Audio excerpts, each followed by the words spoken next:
When you pay by card, you press ISK money, right? Yep.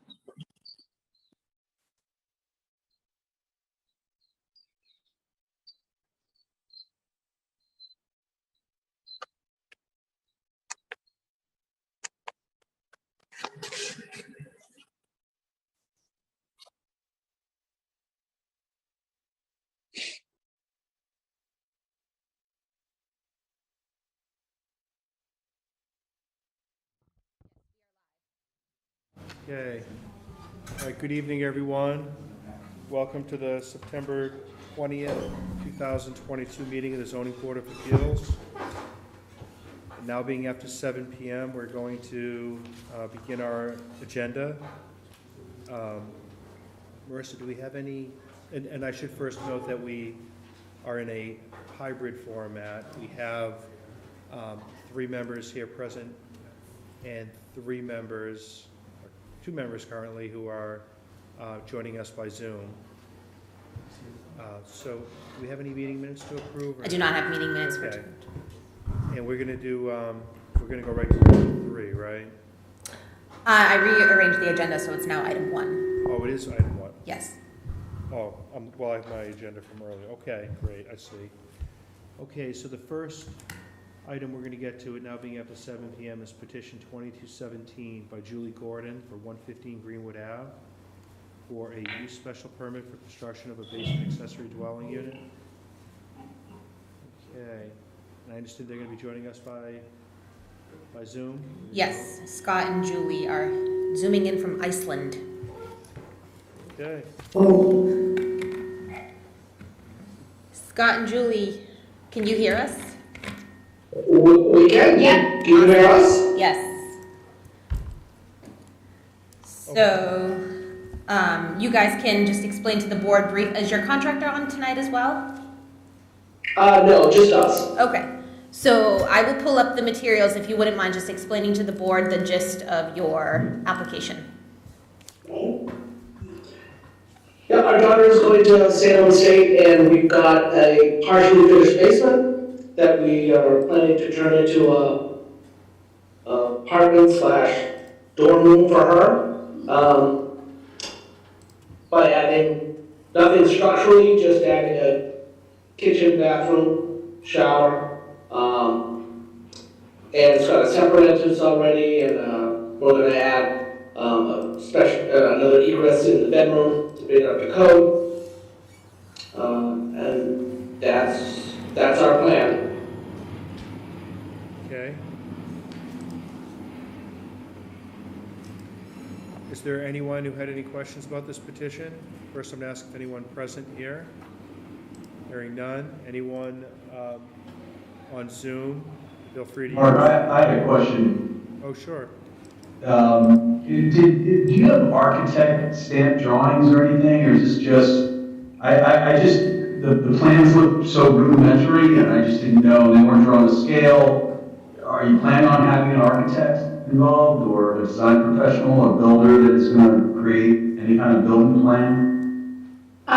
We have a builder. We did not get an architect because there was nothing that was going to be changed structurally. It's just the addition of, is that basically the structure, there's 3 rooms. So the structure, there's one of the rooms is going to be the bedroom, one's going to be the kitchen, and one is the living area. So there's nothing that's going to change structurally. So we were told because nothing was going to change structurally, we weren't expanding or changing the dimensions at all, that there wasn't any need to bring in an architect.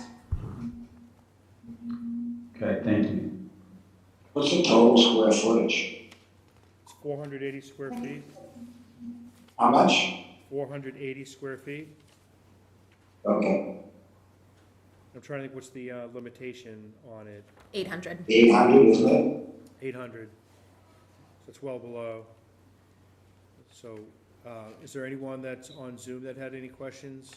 Please use the raise your hand feature.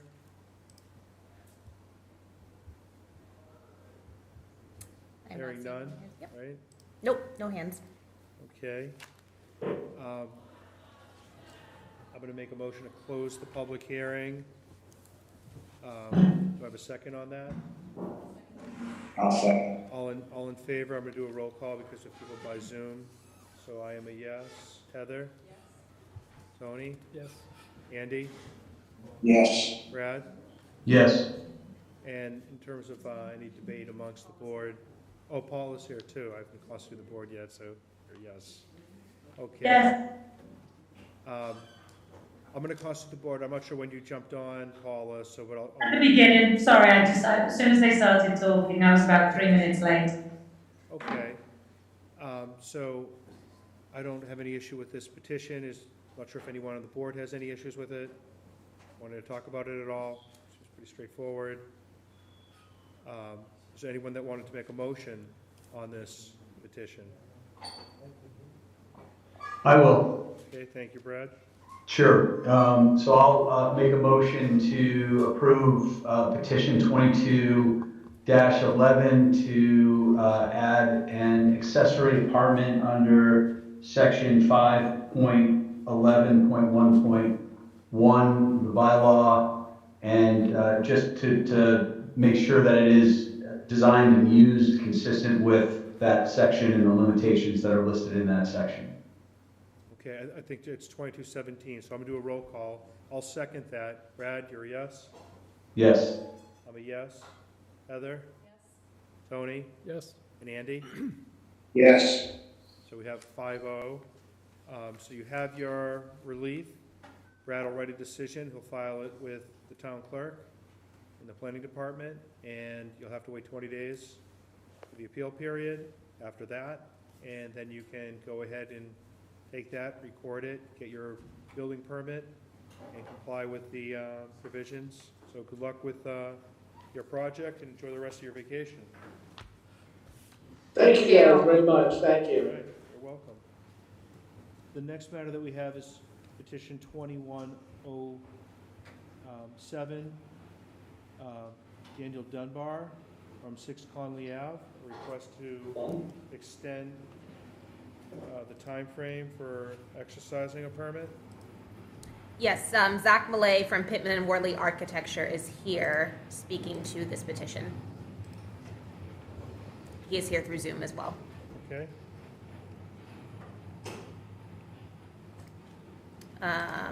You might be muted, Zach. You're muted. yep, Alright, so hi everyone, so here today just to extend the special permit from July 2021, just for another year. It lapsed, expired, so the client's just looking to extend that further. okay, is there anyone, so no work has begun yet? No, nothing's been done. We went through all zoning, planning, everything was done, and then it was mid-COVID, and they were just kind of on pause for a little bit. So now they're ready to kick back up again. So. Okay, is there anyone who wanted to be heard about this petition? Hearing none, use the raise your hand feature if you want to be heard about it. Online, hearing none. I'm gonna make a motion to close the public hearing. Do I have a second? Second. I'm gonna do a roll call, so I'm a yes. Andy? Yes. Heather? Yes. Tony? Yes. Brad? Yes. Paula? Yes. On this one, I'm gonna constitute the board as everyone except for Brad. So are you gonna write a decision? Is there anyone that wanted to make a motion on this one? Very simple. Okay, Make a motion to approve petition, extension of petition 2107 by Daniel Dunbar to extend the special permit for an additional 12 months. right, 12 months from today. Fair From enough. today, or is it from the expiration of the previous? What is it? What do we do? It's whatever we grant them. I'd say just why don't Just we from do 12 today. months from Yeah, today, I yeah. think is fair. I'll second that motion. I'm gonna do a roll call. So Heather, Yes. I'm a yes. Tony? Yes. Andy? Yes. Paula? Yes. Okay, so you have your relief, Zach. Oh, awesome, guys. Thank you. Okay, have a great night. Welcome. Okay,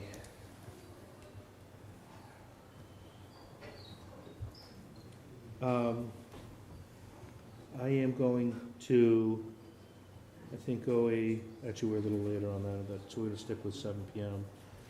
We're gonna next do, agenda item 4, 2212, 461 to 463 Humphrey Street.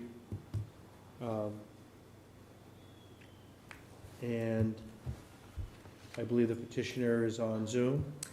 Both. Abdel is here in person, and his architect, Rod Rivera, is here on Zoom. Okay, all right, great. All right, so we're back on this project. I know it's under construction. Yes. So Rod, could you tell us what you're requesting for relief tonight? Well, the project started as kind of like it basically started as it was going to be a commercial, and then the 2 apartments above was going to stay as apartments. Then the owner decided that he wanted to do 3-family instead. We went in front of the board and got approved. Where there was a hiccup was that we drew a different set of plans, and the homeowner, which is Abdel, he had the assumption that he could tear up the roof and just level a square. And Steve came in and said that we're going to continue on the upper floor because it has to be in front of the board.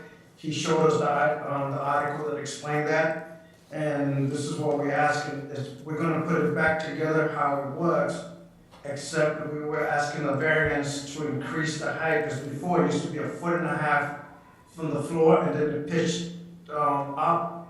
But the second means of egress and the main entrance would not work the way that it was originally. And now that the new design, the stairs is going to be in the center. What we want to do is be able to have enough headroom, which is 6'8", and that'll give us the clearance for the proper height, and also give us the ideal space that we need upstairs on the 3rd floor. In terms of the design, it's going to be back to the same style of the roof, with the head roof, with the dormers and stuff like that. So we're going to try to keep it the same original, except it's going to be a little higher. The lowest part of the wall, instead of 1.5 foot, it's going to be about 5 feet now. Now, I see the part of the relief you're looking for, it looks like to me, is for it to go from, I see the existing, it says 28.9 feet, and you're looking for it to go to 37.2 feet?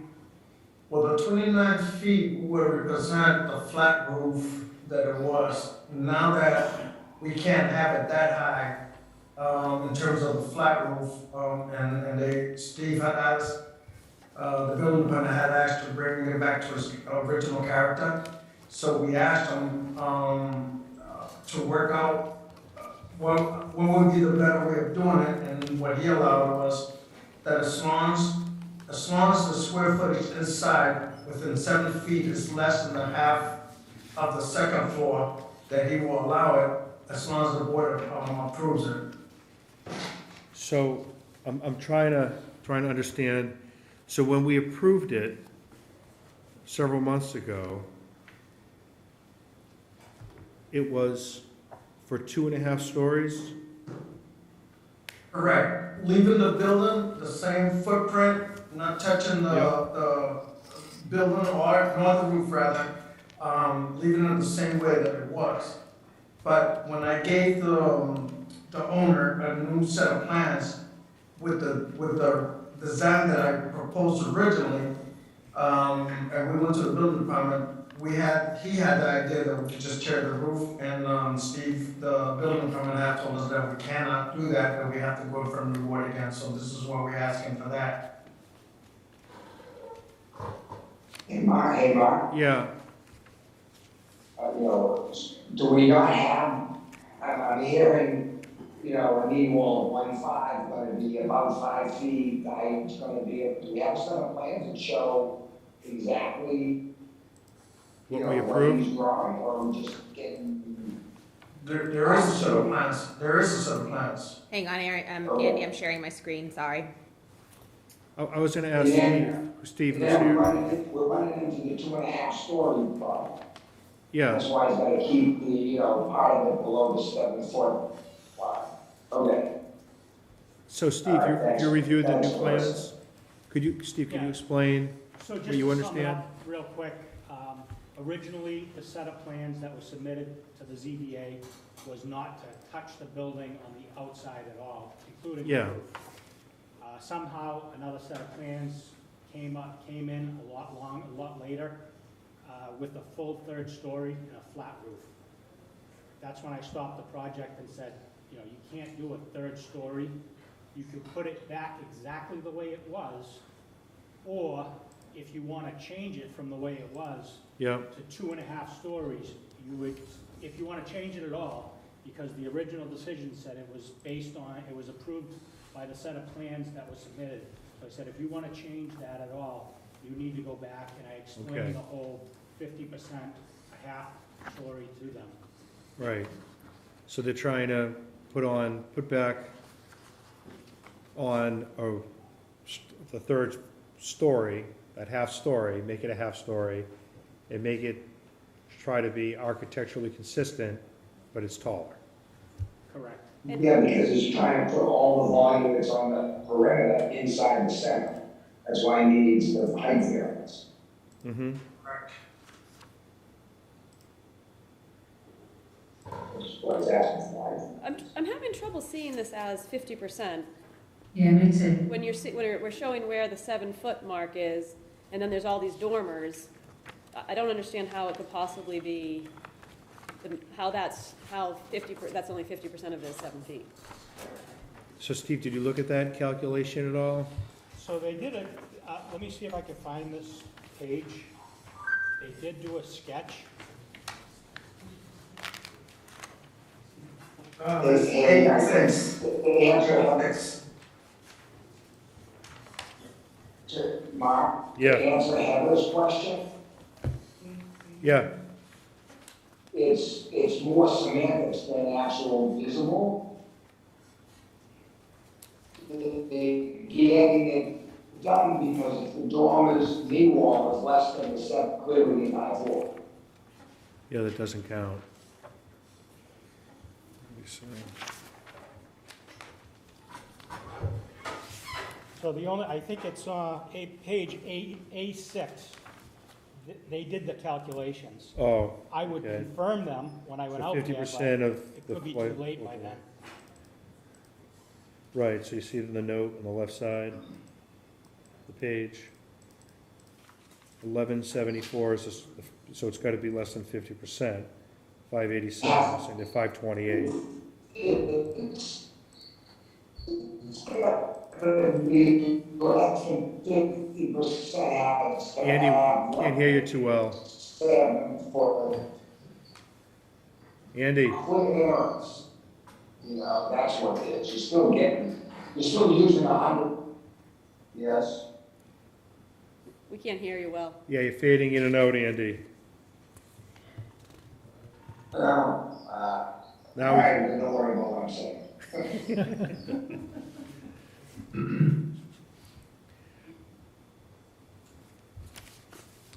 And I'm trying to, so the height, you're looking for a variance on height?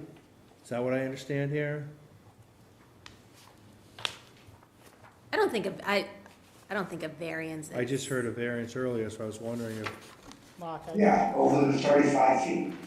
right, my question to you, Mark, Yeah. or the board was, when I looked up, and it's not real clear, but the building height in the definition, on yeah, a sloped roof, I believe that calculation's actually taken halfway between it's the correct. top and the top plate. Mm-hmm, So I don't really think they're going over the height limit.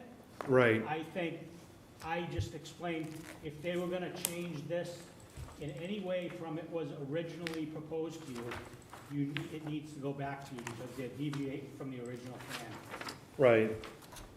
So it's not 36 7.2 feet. It's a number less, and it's likely underneath, below the maximum. But even with Height. all those dormers on there, like how does that, That's a problem. I don't like the Calculate. definition we have for building height, because I think you should call building height the absolute top of a structure, but our definition doesn't do that. This is gonna match the vertical building just to the left of it, across the street, that everybody hates. Right, so building height, in the case of flat roofs, and it's not a flat roof, it would be the vertical distance from the highest point of the roof or top of parapet. If parapet is higher from the plane of the roof, this would not, so, well, it's not a flat. In the case of slope roofs, the vertical distance from the midpoint of the slope between the highest ridge and the main plate of the average finished grade of the ground adjoining the building. In neither case shall the height of the building be measured from the top of a basement, cellar, garage, storage area, etc., which is counted as a story. If the existing grades in the site for construction are raised 1 foot or more on average for the new construction, and the height of the building shall be calculated from the grades that existed prior to new construction. So this is a sloped roof, so you would take the distance from the midpoint of the slope between the highest ridge and the plate, so it would be below. So I mean, I'm sure we can see that number here on the plan. He hasn't advertised for a variance in any event.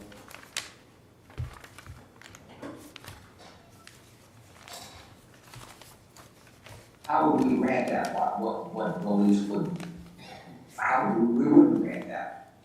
No, I don't, we wouldn't grant a variance, but I don't think he needs a variance. I think he needs a special permit to increase. What looks like what he's looking to do is increase the conforming height to also a conforming height on a non-conforming, for a non-conforming structure. And this is a multi-family house, right? This is not a 1 or 2 family. Well, That's correct, it's gonna be a 3-family and it's gonna be spread. right, so the Bellotta case and More than a everything finding. we looked at, the Bellotta case doesn't apply because that's only for single and 2 families. Right.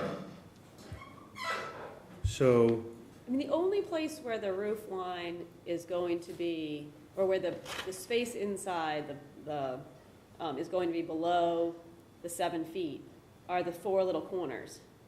I don't understand how that can total 50%, because there's 4 dormers on each side that would raise that height. So I guess I don't believe this calculation can be with what I'm, on A6, when you're looking at yeah, the only areas where the roof isn't, 7 feet. are these 4 But he corners? shows it on A7, doesn't he? Yeah, it's a drop ceiling, it looks like, Yeah. No, it's not a drop ceiling, it has a pitch. So when you take the flat part of, well, actually the floor plan itself, and you come out, I believe it was roughly about 4 feet or 5 feet, something like that, that would give you the 7-foot height on that angle. So from the inside wall, if you measure out, that's the furthest point is about, I want to say 4 feet, and that will give you 7 feet. So if you take that math for whatever's inside, that will give you the square footage that would be roughly about 528 square feet. Right, so they're artificially lowering it below to get the number. The flat ceiling is going to be higher. Whatever it's allowed for the flat surface is going to be higher. It's going to be probably about I think it was 8 feet high. I mean, because you can see where on A7, where you have this portion, where that staircase is, obviously it can't be sloped on that side because you're coming in a staircase, it has to have full headroom. That's the reason why we're asking for the 5 foot, because you need 6'8" clearance, headroom. And when it was lower in the design, we tried to tweak the stairs, it won't work in the other way. That's the reason why we put it more in the center now, because before you couldn't even get up there to the 3rd floor. You was able to manage from the back, but the stairs were so narrow, I believe it was 30 inches or 32 inches, so that doesn't meet code. And then we try to take one of the stairs out because the building's gonna be sprinkler. We try to take the stairs out, but it was no benefit to doing that, so we just wanna keep it both stairs, the front and the back.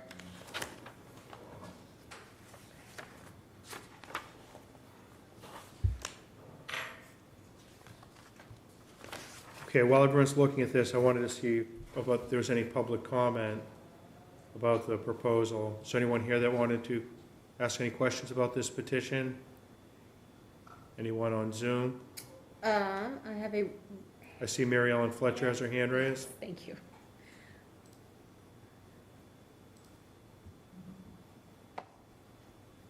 I think you're on mute. No, she's off. Hi, Mary I'm Ellen. off mute now, right? Yes. Yep. Hi, Ms. Fletcher. Okay. Thank you for letting me speak. So I have some concerns here. One is, were we supposed to be notified as neighbors about tonight's meeting? Yes, if you're within 300 feet, I'm not sure if you are, you noticed for the first petition, Yes, I was. then if you were in that area, you should have received notice of this petition. Okay, well, I happened to just be on a meeting prior to, so I was able to see it. I just don't know if my other neighbors know about it. But my concern here is, I happened to attend the first meeting for this permit, and I did notice that there was no change in the height, no change in the walls. And then all of a sudden, I saw the roof come down and construction go up for a full 3rd floor. My understanding is this area is 2.5 stories. So it's alarming to me that you receive a permit for one structure and then turn around and start doing something completely different. And only because the building inspector happened to notice it did this even stop. So that's alarming to me on this individual or this company's ability to follow rules. Number 2 is, I just want to make sure that you're really looking at what the possibility is on the size of this structure here. And how many, is this really a 3-family or is it going to be more than 3 family? Is this going to be more apartments in there than just a 3-family? So those are my comments. I just want to make sure the rules are being followed and the impact on this neighborhood is being considered. Thank you. Thank you. No. Yes, Steve. Heather, I just did some quick math on page 8, A6. Yep. See the 5 feet 1, there's like a shadow drawn around the inside of the building? Yes. On A6? On A6, it's a dotted line. It goes right around the inside of the building, and it says 5 foot, 5 Yep. feet 1 inches. I did the quick math on the building, length times width, and then I did that calculation. And if they follow that 5.1 with the 7 feet, they are about half. But then there's 4 dormers, so that 5 feet only goes about, Right, it doesn't go all the way around. That's a good point, so they probably are a little over 50% then. it only goes 11 feet wide on the corners, it looks like 10, 11 feet wide on the corners. So I'd say that they're definitely a little over the 50, a lot A over lot over the 50%. 50%, yeah. Yeah, for sure. And that's, Plus the dormers give it such mass. Yeah, it's a lot of mass. Just like the building to the left that everybody hates, that do side-by-side duplex with the garage underneath and the big stairs in front. Just like a sheer wall right on Humphrey Street. Yep. So I just see this as a full 3rd story. I mean, it it's, looks like it to me. the and- dormers are making the square footage. Right. The other thing I don't follow is The, I don't know what was existing for gross floor area before, but on the petition, having the existing and the proposed gross floor area the same at 2,876 feet, that doesn't seem correct to me. Is that to you, Steve? Do you think that the, I know there was finished space up in that attic prior to, so it was, But it couldn't have had the headroom that this space has. no, definitely didn't have, that's why they're changing the plan. They right, want- none of it may have counted as, On the But front of this is the, the original petition. The only thing that's changed is the addition of these, right? The numbers on the bottom? yeah, to be honest with you, if you look at A1 on the front, yeah. they almost had what they almost kind of originally had what they're looking for now. They should have just left it alone. There's pictures of the building on the front page of the plans. A1. The cover page. You know, I hate to say it, but they kind of, looks like they were in better shape then. I mean, that's what we approved. We're not talking about a minor change here. I mean, when you look at, where's the picture And I don't think of side-by-side elevations? Didn't we have, Is there anyone else that wanted to be heard? That's, yes, can I have your name and address, please? Sure. Albert Williams, 11 Cedar Hill Terrace. Albert, what's your last name? Williams. Williams. I'd just like to say that, Mark, we can't hear. I'm gonna give Yes, yeah. thank you. Mr. Williams to start again. Yep, I'd just like to say I've lived in town all my life. I grew up here, fortunate enough. My father was a commercial fisherman, and I've always loved the water and loved the area. And I'm opposed to this. I got the original documentation, and it was basically a petition for parking on Marshall Street. And I saw the plans, and they were going to keep it the same, and that was fine with me. And so I didn't bother going to that. And then when I saw the third floor added and the roof ripped off, first I thought, geez, maybe I missed something at that meeting. And I didn't. I stopped by the town hall like about 2 weeks ago just to ask to take a look at the plans. And then they told me there was a cease and desist on the building. And basically, I'm against it. It's going to affect my view. There's a tree behind it, but it'll affect my view, and I'm just opposed to it. And it's already, started because they ripped it down and put the third floor up, the framing for it. And I've got 9 signatures from people on Cedar Hill Terrace as well here to go along with what I've stated as far as being against it. Okay, so if I could have that signature page that you have and any petition app, if any other more thoughts that you had, is that it? No, that was. Thank you very much. Just in general, it seems. Hey, Mark, It seems. Yes. More than half of. I got another question, Heather, maybe you can help me out too. Yes. In the new proposal, as I'm looking at the front of the existing, aren't they raising the knee wall? So like the whole ridge line's going up to get more height, yet still be under the 5. Is that happening? I don't have the plans in front of me, so I can't look at it. Why don't we put the plans up on the screen? In other words, it seems to me that building a bigger knee wall on the second floor for their third floor for their dormer, which is giving it more height as well. Is that true? Maybe the building inspector can answer that? oh, it's significantly taller, because the original, the absolute max height of the original is, I think, 28, and now it's 37 too. So it's So in other almost words, 10 feet. so I guess my question is the gutter line, right? That, the third floor, is it in the same, above the windows from the first and the second, it looks like they gained some height in there too. That's where all the And there height is the is floor the gained. same. That's where I all the can't height, tell. That's where all the height is gained. It's almost as if they took the roof off and then raised it 10 feet and stuck it back on. Yes. Right, that's what I'm saying. So it's not only, it's No, it looks the the doors same. don't look so Oh, bad that's the original. when you're just looking at the roof compared to the old roof. This is It's what- that they Yeah, raised the knee walls from being right at the second that's- floor, just above the windows. They gave themselves 4 feet, they gave themselves some height on the perimeter, yet still stay under the 7 do you have feet. that same one? You have the original? Yeah, they all change, all the permits change. Yeah. Yeah, I mean, It's if also you drive aesthetic. past it as it is, I mean, I haven't been there this week, but if you drive past it as it is, it's a solid floor. yeah. Oh, yeah, what's framed is just a full, yeah. Yeah.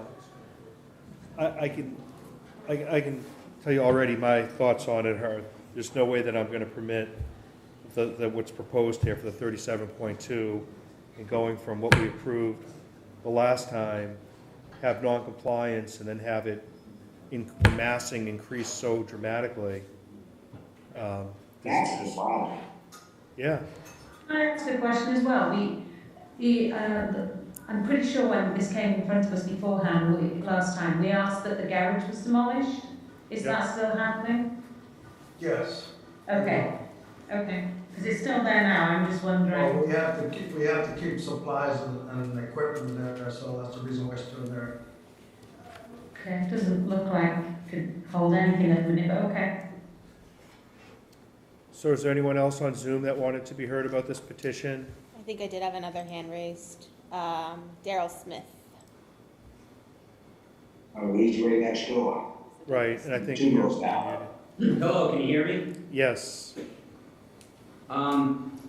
Yes, I've watched the construction and it's definitely, if they're gonna build a roof on top of the existing new construction, it's definitely gonna be significantly higher.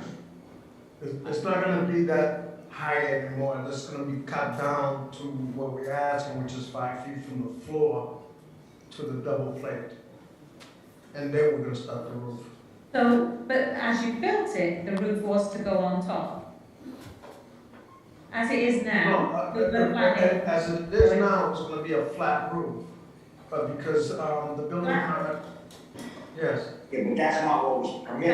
That was not. Correct, that was the mistake, that was the And mistake. how were you gonna, if you were building what you were supposed to build, how would you have gotten up to the third floor with your stairs? You didn't figure that out before you came and asked for the permit? Well, this is what I'm saying, the owner had decided he wanted to change the stairs. The original plan was to change the configuration of inside to make more rooms. And when I gave him that, he brought these other plans to the building department, thinking that that was the proper plans, but they weren't. The original plans was to keep the same structure how it was originally. The only one that was gonna be touched was the first floor and the stairs.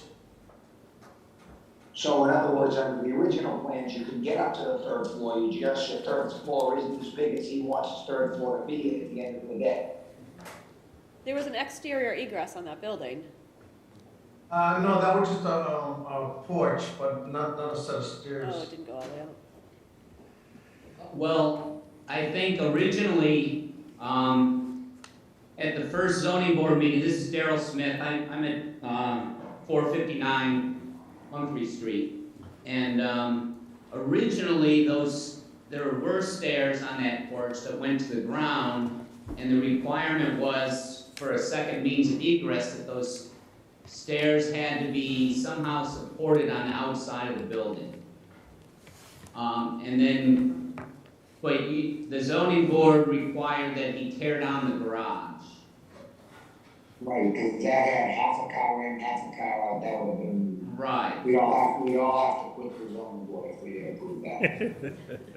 So, I guess my only questions, one of them was answered, and that is, apparently from these plans, he's added a second stairway inside, so he doesn't need the stairway outside.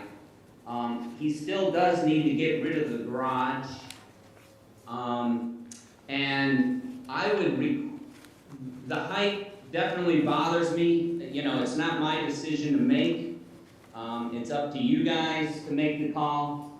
But there's a tree that's overhanging his building and my building that's on his property. And I've asked him to cut that thing down several times and not gotten anywhere. It really overhangs my building at right next door, and you know, I think the building inspector could make that a condition of going forward, that that tree get removed. It's damaging my foundation and it's overleaning my property and his, so it's gotta go.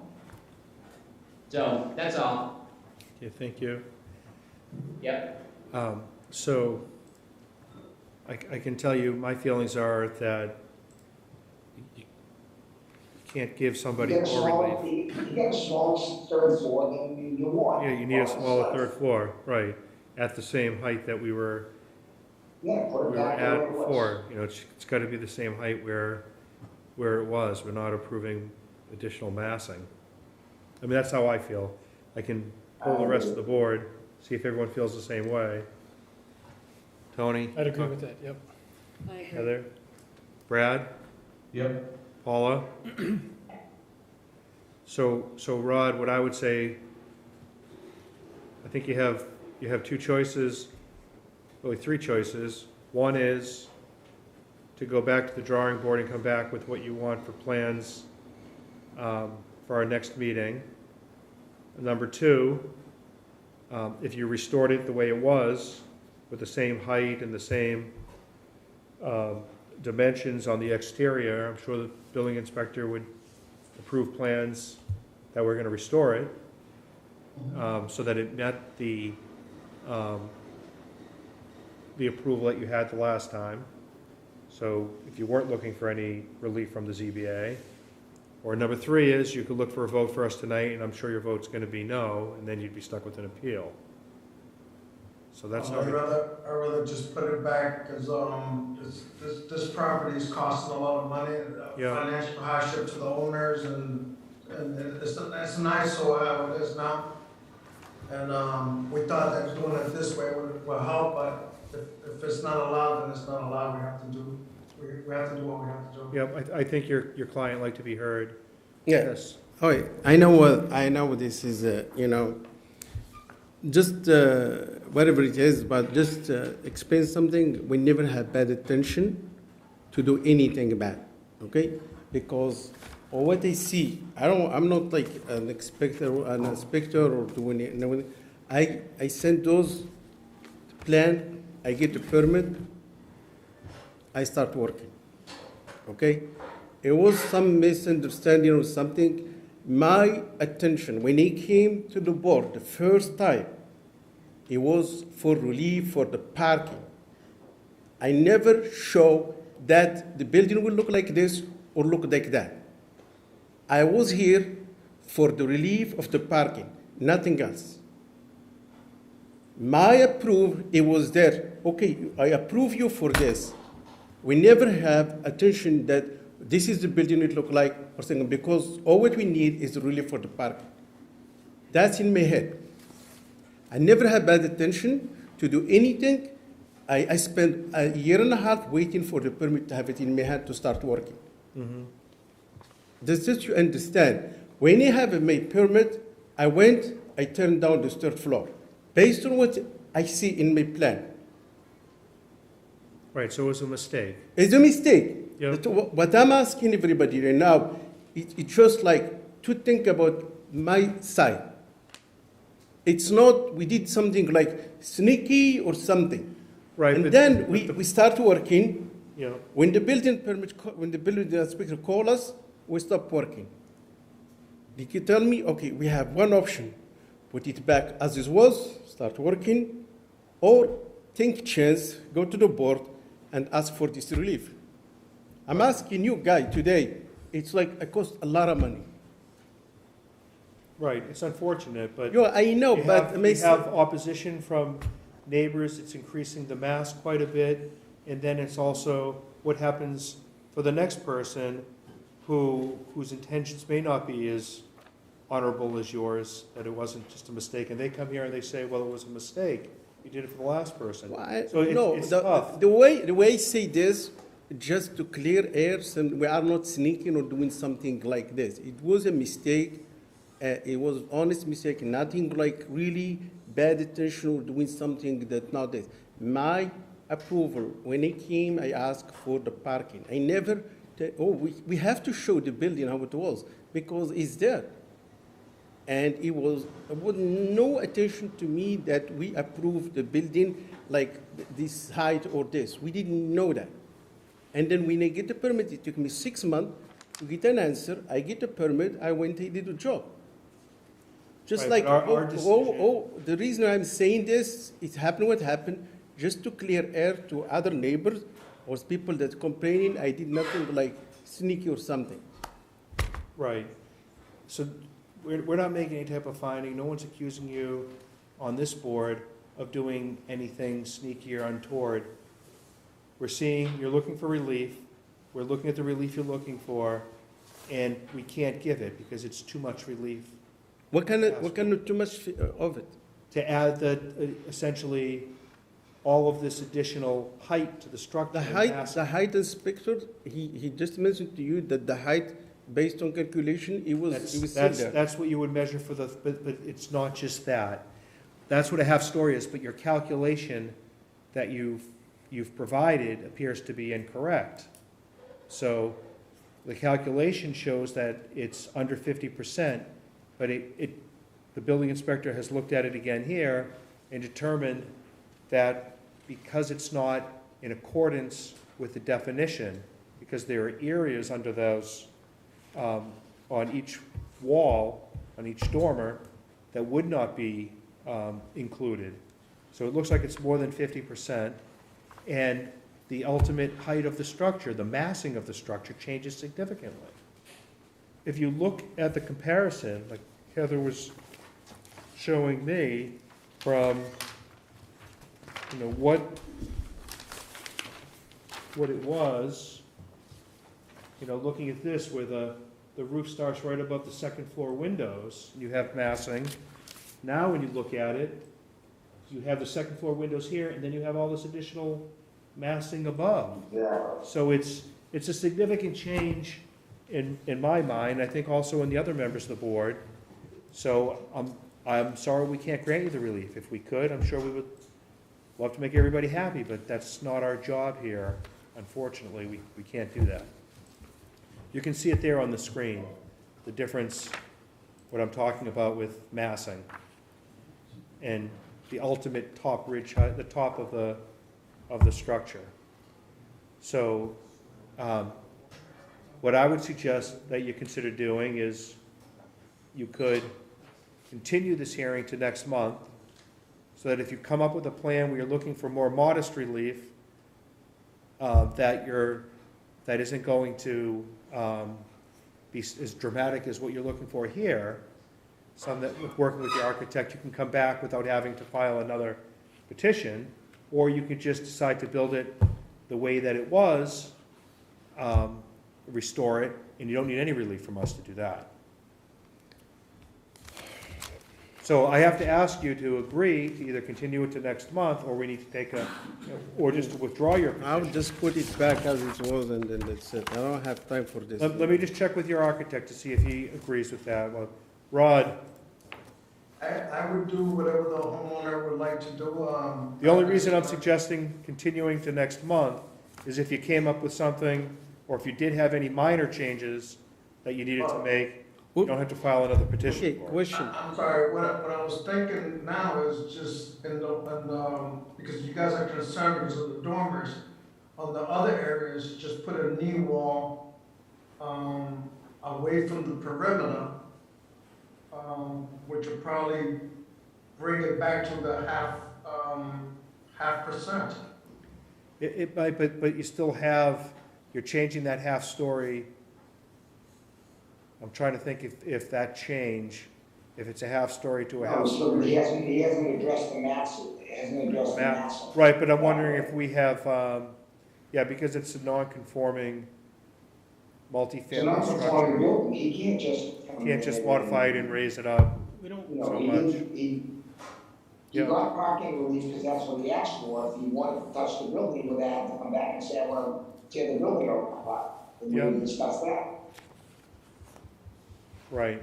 Steve, did you want to say something else? the only thing, if we can soften the building up, but what I'm fearful of is just by throwing up a knee wall here or there, someone just comes in and pushes that knee wall down the Yeah. road, out, and, you know, now I have a compliance issue down the road. Yeah, because it's a third story.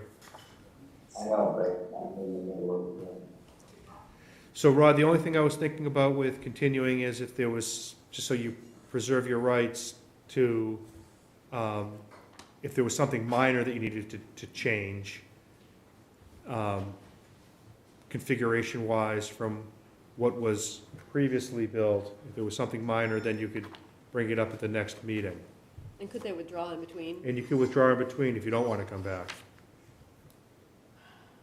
I wish the owner could make a decision, whatever he wants to do, I'm willing to Well, help. I didn't quite understand what kind of like, did you see anything can be done differently to make this work? You're able, if you're going to restore it back to the original condition, you can start doing that as soon as the building commissioner releases his cease and desist. And I think if you make a representation to him that you're going to restore it, he'll remove that right away. Am I correct about that? Correct. And you don't need any relief from us. And you can restart the construction. And I'm suggesting that if you left it open, if you continued at your hearing, you'd have the ability, if there was something minor that came up, that you needed relief to make some change to the outside, then you'd be able to come back at the next meeting. Okay, we can leave it for next meeting, we can have it. You'll be able to represent to the building inspector, you're gonna make it the way, restore it the way it was, and then you'll be able to start, and if something comes up, then you can ask for relief to make a modification. But I'm gonna need you to sign a continuance, so you'll agree to sign that continuance form to our next meeting, which is what date? October, I will tell you right now, 18th, I think, but let me just confirm. October 18th. Okay, so October 18th. But if I decide to go and then we have no changes, I don't have to come back. You don't have to come, you just tell All right. Marissa or Steve that you're gonna withdraw your petition, and we'll withdraw it at the meeting. Okay, no problem. Okay? Okay. All right. So I'm gonna make a motion to continue this matter to October 18th. Do I have a second? Second. Okay, so I'm a yes. Heather? Yes. Tony? Yes. Brad? Yes. Paula? Yes. Andy? Yes. Okay, thank you. Okay.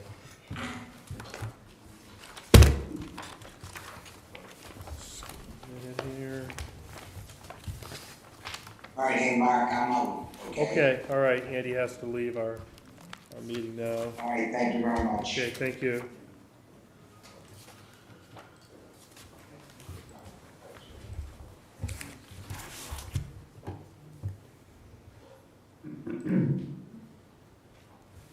Okay, the next matter is 324 Essex Street, petition by Robert Ginsburg to convert structure to residential use. Attorney Schutz is here on that one. Good evening, Ken. Pleasure to see you all in person. Yes. Hopefully this will be easier than Thank you. This evening I'm here with Robert Ginsburg. He is the manager of the 324 Essex Street LLC. I'm also here with architect Robert Zarelli, who's to my right, to your left, from Salem, who will be providing the renderings. I just wanted to preliminarily go through what the application and the relief that's being sought, and I just want to read into the record what was included in the description. The applicant seeks pursuant to 2272 nonconforming structures other than single and two-family structures to reconstruct presently pre-existing nonconforming commercial structure in a B1 zoning district by special permit to provide for a substantially different purpose, i.e. the construction of a single-family unit pursuant to 2200. Under section 2230, principal tables of use, a single-family residence It's approximately 1,300 square feet, representing a portion of the presently 5,112 square feet of the existing structure.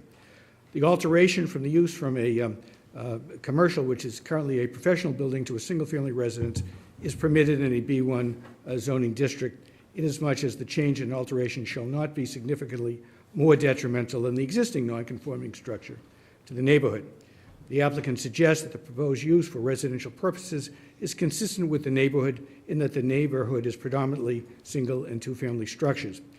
Additionally, there'll be no extension of the exterior walls or along the same non-conforming distances within the required yard. The criteria under 5320, which is what I'm using, the necessary elements have been met in that the benefit to the town and the neighborhood outweigh any adverse effect of the proposed use, taking into account the characteristics of the site and the proposal in relation to that site by the addition of the additional housing unit. So in essence, what we're doing, for those that are familiar with the property, is that it is a professional building of one story. And the building is currently 5,112 square feet. Of that, which is the side that is closest to the next structure, which is in a A2 zoning district, which is a residential district, to take 1,300 square feet of that building and convert it for rental purposes. So that is the theory behind the use.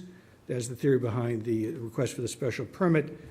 The board has the authority, because multiple uses are permitted in a single-family structure pursuant to 2200, and that the use itself is permissible by special permit in a B1 zoning district.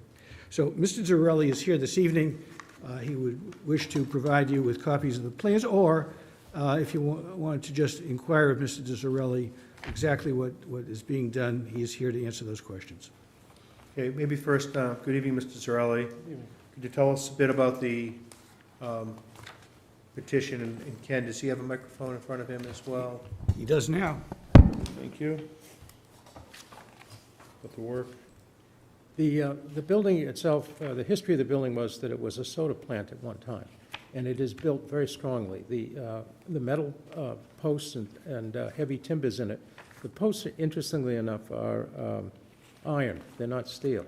But there's no deformation in the building at all. Now, while it's been sheathed on the outside by one of the previous owners, it is a masonry building, hence it's very strong.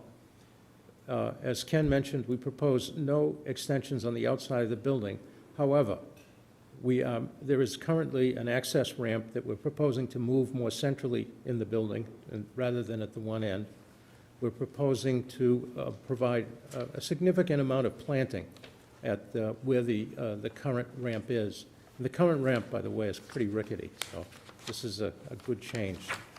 There is a cupola that exists on the top of the building, and it houses a bath that'll be used by the one bedroom that's underneath that. But the whole idea with this was to use as much of the assets of the building to create these apartments, and in fact, we were able to do that. It'll have its own separate utilities, and there's a very dry basement underneath there that's used for storage and utilities today. There is an arched opening in a masonry party wall that separates the commercial aspects of it from what we're proposing on the housing, and that will be, we'll do a 4-hour sheetrock petition with using light gauge metal and the sheetrock, using a UL assembly there. So it's we did provide also, and it's kind of belt and suspenders, but for egress, there's a very short fire escape at the north end of the building, rather than, we could have used the windows as escape, but the client insisted upon doing making it easy to get out of the building if they had to. Okay, thank you. Any questions for Mr. Zarelli from the board? Hearing none. So Ken, you're going to have the one unit. What's the rest of the building currently being used for? The rest of the building will be made for professional use. Robert Ginsburg uses it, as does his partner, who is attorney Daniel Dunsbar. They're using it currently. You may recall that was the headquarters for a while when Charlie Baker was first running What we've learned, because for those of you who are familiar with zoning in Swampscott, B1 was the historical businesses that were in existence prior to zoning coming into town. So they're scattered all over the place. But what's happened over the years is it's become far more residential and commercial. And it's surrounded by homes. And what I recall when we were last here, when we were just confirming its use, was that we were told at that time anyway that it was an A2, because that unfortunately was the way it was assessed. But the zoning map has clarified that, and now we learned it's a B1. But the building next door is A2 as well, so it's consistent with the use. We're adding to the housing stock. Granted, we're not adding 190 units, we're only adding one, but it's our little significant try to add housing for the town. And clearly that's what the neighbors had wanted back a couple of years ago when we were last before the board. So we think we've met that criteria. We think that it comports with the relief that you can grant because it permits multiple uses, and B1 permits a single-family use in the structure. Okay, well, thank you. Is there anyone that wanted to be heard about this petition who is present in person here? We do have someone here. Can I have your name and your address? John Delay, 5 Woodsville Road, directly across the street. Okay. Could I have your name again? Delaware Iacono. Okay, can you tell me what you would like to be? Well, this was brought up many years ago as trying to do it into residential, and they had no chance, and it wasn't passed back then to where it's being now. Now, he said it's only one apartment? One. Yep. That's all we're being asked to approve, is just a single apartment for a portion of the building. All right, does anybody have any idea on parking? Yes. Can I speak to wasn't that? mentioned. Yes, we're going to hear what the petitioner says about parking through Mr. Zarelli. Okay. If you look at the site plan, we had the site plan developed by Hayes Engineering, and we have 3 parking places at the south end of the building that are on our property. They're continuous with the property. You look at that drawing up there, you'll see them at the left end of the building there. And I tried it myself, and it works. So it's with an SUV. So they are usable, and it gets we don't have to rely on curb parking for the tenants. Okay. Sir, do you have anything else you wanted to ask about? Right now, not really. I mean, it's just the only thing is it going to start here, and it's going to be chopped up into different apartments later on down the road? They would have to come back to us for relief. We're just being asked for one apartment now, but if they came back, we'd consider at that time that there's been a change, that we approve the one apartment. We didn't give any relief or anything further. Okay, because the thing is if it starts out as one, it might be the whole building.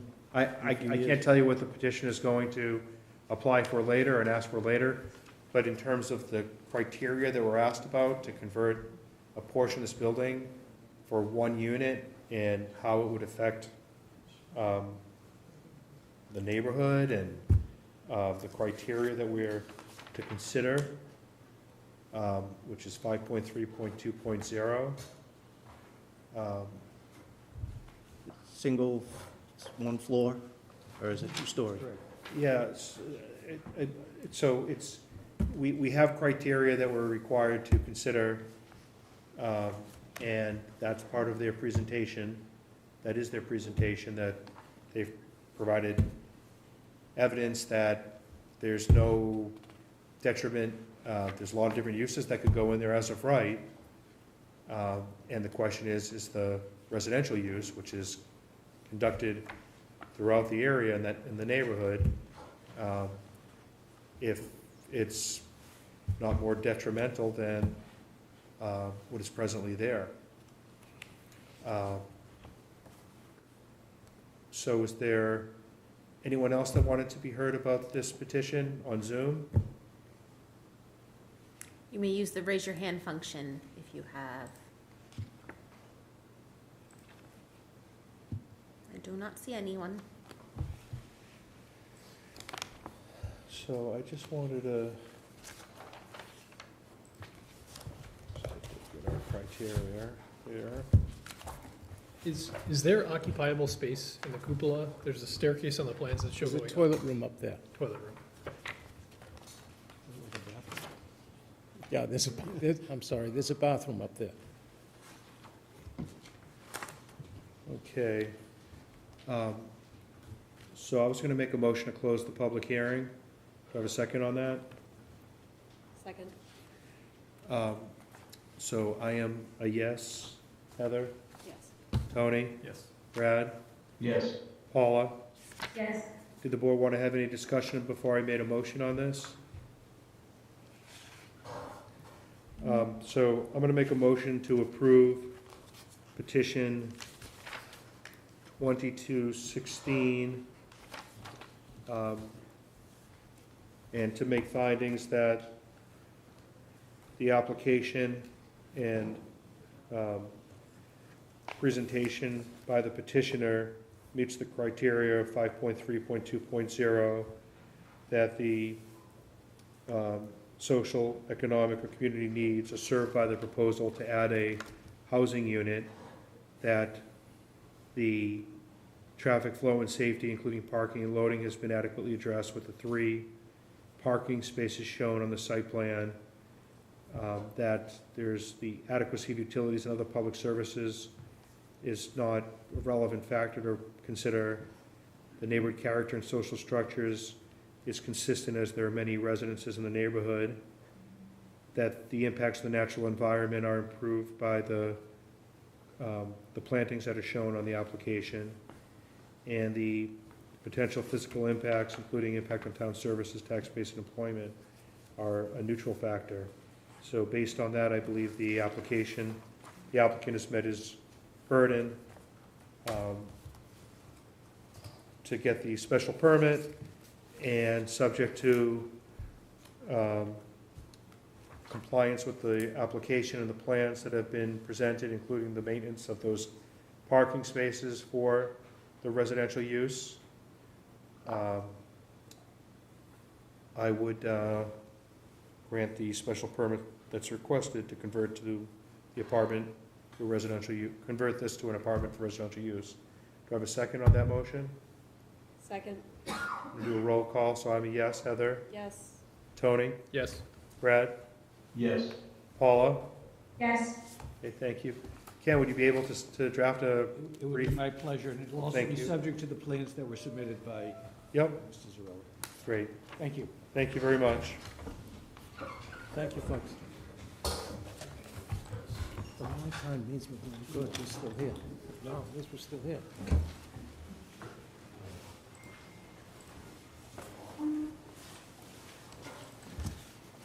Okay, so our next petition is 2218 Scott Thibodeau, 8 Stern Street.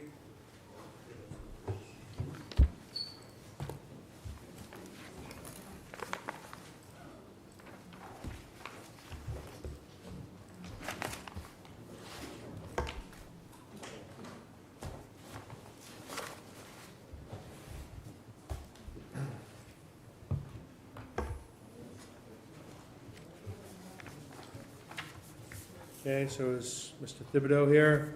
Right here. How are you? Very well, and you? Good.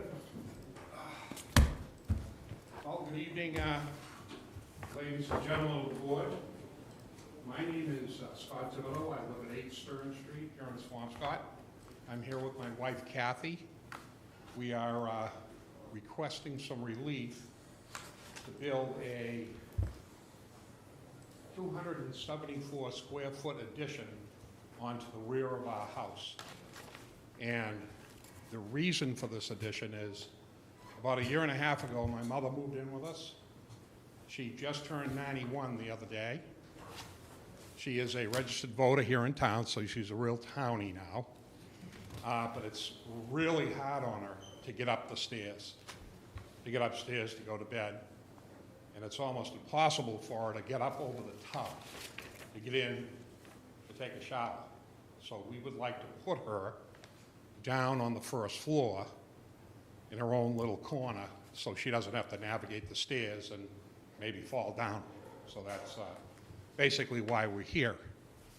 I went around and I spoke to as many abutters and as abutters to the abutters as I could. And I have here signatures in favor of the project. Would you like copies of them? Sure, that'd be great.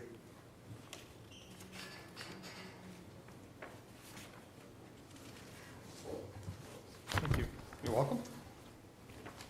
Everybody that signed on here is pretty much in favor of it. My neighbors. Well, I can read what it says on the, it says that visited with people listed below who abut the property with the drawing of our planned addition, explain to them what we are planning to do. Those that have signed below have no issue with our building the addition. And I see that you have, many of your abutters. Okay. Marissa, did you get a copy of that? I did get a copy this Okay, afternoon, great. yep. All right. So the relief that I am requesting is, if you look at the main plan, I'm requesting a sideline relief. All right? So I'm at 6'3" and 6'1" from the back of my house to the start of the addition, down to 6'1" to the end of the addition.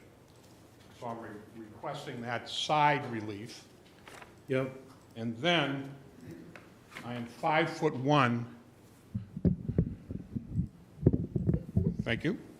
I am 5'1" from the rear corner of the proposed addition to my garage. So I'm looking for that relief. Oh, because you don't have the distance between buildings. Correct. So that is, it's going to be a single story addition, regular old roof, just a crawl space under it, no addition onto the basement. I'm not going to put a full basement down there. I've got a big enough basement. And the rear of the house, if you look at example 1, well, actually, you can see it on the big plan. I've got the bulkhead, I've got the back door. The other structure is a closet. That's going to go. So it's busy back there. I don't have a lot of different ways to turn it, to build it. So that's basically what I'm looking to do.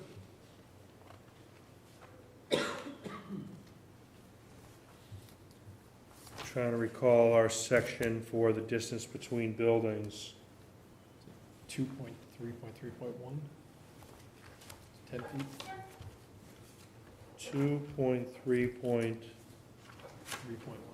Yep. Accessory buildings and structures. An accessory building which is detached, not part of the main building, may be built in the rear yard area, provided that not more than 25% of the required rear yard is occupied by the accessory building.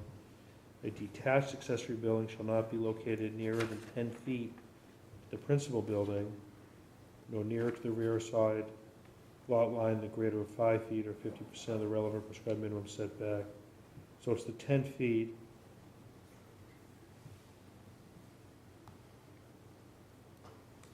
So what happens if he connects it to the garage? Yeah, that's what I was thinking. I think you're okay then. Steve, is there any issue that you see if he connected it to the garage, the 10-foot? If he connected to the garage, he's gonna need relief on the garage because it's now one structure. He'd need more rear setback on the garage and more side setback on the garage. Right, because it's no longer an accessory structure, it becomes part of the main principal structure. Is the problem there. And if I attach it to the garage, Well, but if you attach it to the garage, then the whole, you're making it now part of the principal structure. It's no Right. longer an accessory structure. right, and then you wipe out the backyard. Yep. Attach it as in just like touch it to the garage, so now that it's attached. Well, why couldn't it be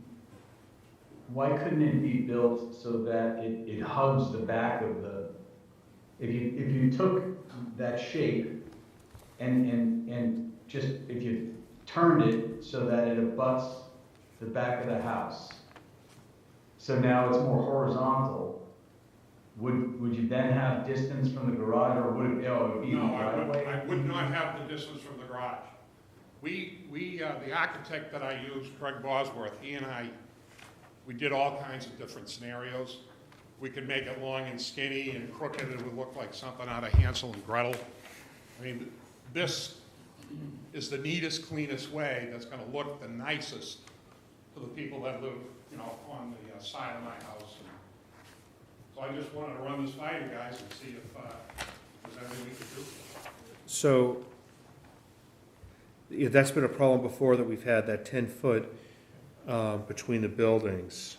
The other thing I'm thinking about, if we were just looking, so we had a petition last month, and we've had some other petitions, and we've been talking to town council about one of the things in our bylaw that impacts, here you have a non-conforming lot, so you've got a non-conforming structure and a non-conforming lot. When you have that, Massachusetts law basically says that you can build, we could give relief for I'll give you the exact language. So the first thing we're supposed to ask is the work increasing the non-conforming nature of any non-conformity? So if you kept it at 5.3, which is what your current setback is on the side, so if you went no closer than 5.3, it would not be, it would not be an addition that would require anything more than a finding by us that no relief is necessary. If it did increase the non-conforming nature of the existing non-conformity, then we could grant a Section 6 special permit upon a determination that the change is not substantially more detrimental than the existing non-conformity to the neighborhood. So we could give relief where you're already non-conforming. It gives you a bit of a benefit here based on that interpretation by town council, that you could look for more relief even than the existing 5.3. You could square it off, essentially. Is how I see it. It's how I understand. But Mark, wouldn't the change itself, though, with my understanding, it still has to, so the extended non-conformity would still have to comply with the bylaw regarding the distance between the accessory structure. So that 5.1, I'm with you on the side setback. So, right. So that's the change. That's the change from my prior understanding of the law. And what I get from Robin at KP is that when you have what you have here, a single or two family, and what we have at the petition that's coming up, and you have an existing nonconformity which is triggered by that 5.3 feet, if you read the decision or the opinion and then also the Bellotti case, what we can grant a Section 6 special permit if we determine that the change that they're asking for, which is introducing a new that's increasing the nonconforming nature, so it's going further into that nonconforming setback, so long as it's not substantially more detrimental than the existing nonconformity to the neighborhood. Right, but there's another nonconformity now. No, it's still side yard setback. It'd be different. No, I'm not talking about the side yard setback. I'm talking about the distance between the accessory building and the principal structure. Right, I'm saying square it off and make it so that it's at least 10 feet. Oh, yes, okay, I'm with you. Yeah, I thought you meant we can now also say, okay, well, 5.1, that's not more detrimental. No, that's Okay. different. I see the 5.1. So is there any way to get that? If arguably, if he was within 10 feet already on the structure from the garage, then we could even let it be closer. But because he's not, we can't. He's not protected on that 10 feet. Right, exactly. So what I'm telling you is, you can make it wider, closer to your house, square it off, and keep it 10 feet from the garage, and we'll be able to consider that relief, so long as it's not substantially more detrimental. So, the side setback at 6'3", that I have I'm saying you proposed- can make it 5'3" or closer even. If you keep it Well, I had at, it at 5'3", and I was led to believe that you couldn't grant any relief if it was less than 6 feet. and up till tonight, that was what this board did. Boy, am I lucky. But you're very lucky, because we've been told by town council that our bylaw in the way we've been treating pre-existing non-conforming structures, that our bylaw goes too far, and that we need to consider different criteria under Massachusetts law. So, there's a case called the Bellotta case that is the one that we first were introduced to in a different scenario, and it's had a wider application than when we first started to apply it. Because before we would look at this and we'd be talking about giving you a dimensional special permit because you're looking for less than 20% relief, or you weren't increasing it. So, but now we're going to be looking at it differently, in my view. I'm just one vote on the board. That's the way I interpret it. But if you wanted to, I guess the question I have is, when do you determine that it's become more detrimental? Like, how close to that setback do you get before you say? it's a subjective standard. That's Yeah. where it gets subjective. Yeah.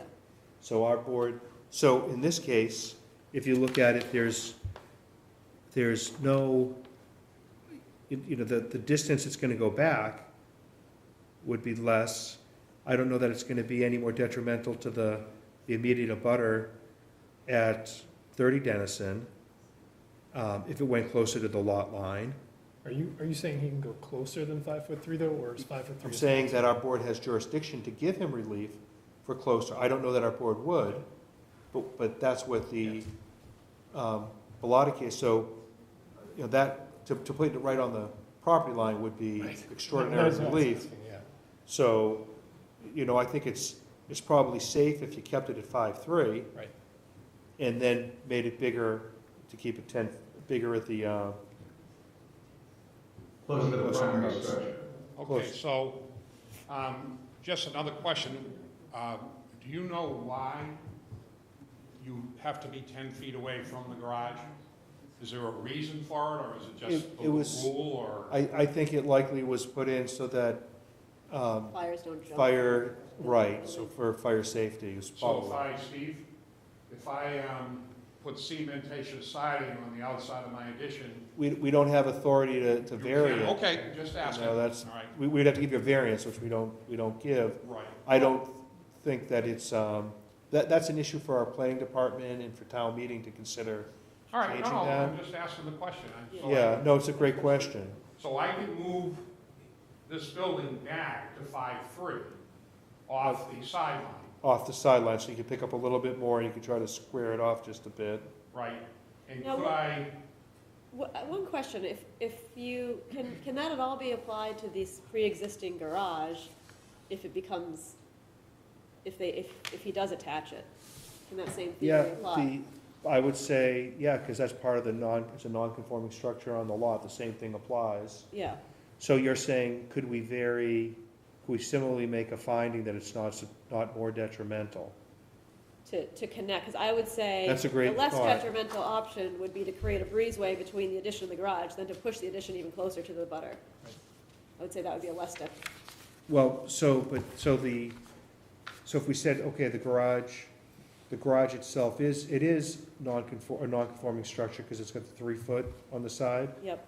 And it's supposed to be at least 5, I think. So that's a pre-existing non-conforming structure, but it's not on that side that he's asking for relief. It's on the other side, and he's creating a new That's relief we non-conforming. can give regardless of a section 6 finding. That's relief because if he keeps what he has and simply adds a breezeway, I guess is my point. I feel like that is a less detrimental way to Yeah. solve the problem, and you're not encroaching more on the setback, And the garage is there, I mean, the garage, whether it's The attached or garage not, is it's there, we're not increasing any of the non-conforming nature of the garage if we connected it with the breezeway. That's a great idea. Just to play that out there, not saying that this is what he would do, but what if then they come back later on and want to put a second story on that garage? And Well, you can't do that. But is that? Well, then, it's, because so of we this now, talked yeah. about this with Robin on a phone call we had as well, so it's the same analysis, then Is at that point, it's substantially more detrimental, still a pre-existing non-conforming, but it's the same analysis under Balata, so it's up to the board at that time. But I think the breezeway is a very good idea. If you connected it with a breezeway, under the Balata case, you're not increasing any of the non-conforming nature. And you don't run in, it takes away from the 10-foot, and it's still an accessory structure. Right, Steve, if it had a breezeway, would you consider it an accessory structure? No, I mean, I hate to say it, but I don't like to call out other towns, but some say if you connect it with the foundation, it's a connection. I don't really like that. I'd prefer it with a roof or a breezeway myself. But if you guys are willing to, yeah, that was my whole hang-up, was the 10 feet. The not even the 10 feet, but connecting it with the rear setback and the side setback. Right. If you guys are good with granting that relief, Right, that's a you great- follow what Robin was saying on that call we had. Absolutely. Right? Does that change the maximum building coverage? Because right now, they're at 30%, and with the proposed addition, it brings them right up to 30%. And would that breezeway put them over the 30%? And if that's the case, then that creates an additional non-conformity. Right. Right, if they were non-conforming with it, we could grant the relief, but they're not. They're creating a new non-conformity for max, so we would need to give a dimensional special permit for that max building coverage. It has to be less than, right? I mean, there may be a way to configure, now that you know that you can attach to the garage, to configure this, to keep it within the 30%. Right. So you can't grant, you cannot grant over 30%. On the, I think we can on a dimensional special permit, right? Can we or not? I'm trying to think if we. 10%, yeah. Yeah. So I'm totally willing to build a breezeway over my garage, okay? This is, this is for my mother, and, Yeah. if I have to build a breezeway, so be it. I have no problem with that. So I guess, and I'm willing to withdraw. Well, you don't have to withdraw, you're gonna continue to the next meeting. Right, continue to the next You meeting. can come in and just show, amend the plan, to show a breezeway, show it to Steve before. Yeah. And then we'll have you here on October 18th, and we can consider the plan at that time. So keep the side at 6 feet, don't go to 5'3"? I'd say keep it at 6'3", what we Okay. have, if that works. Yeah.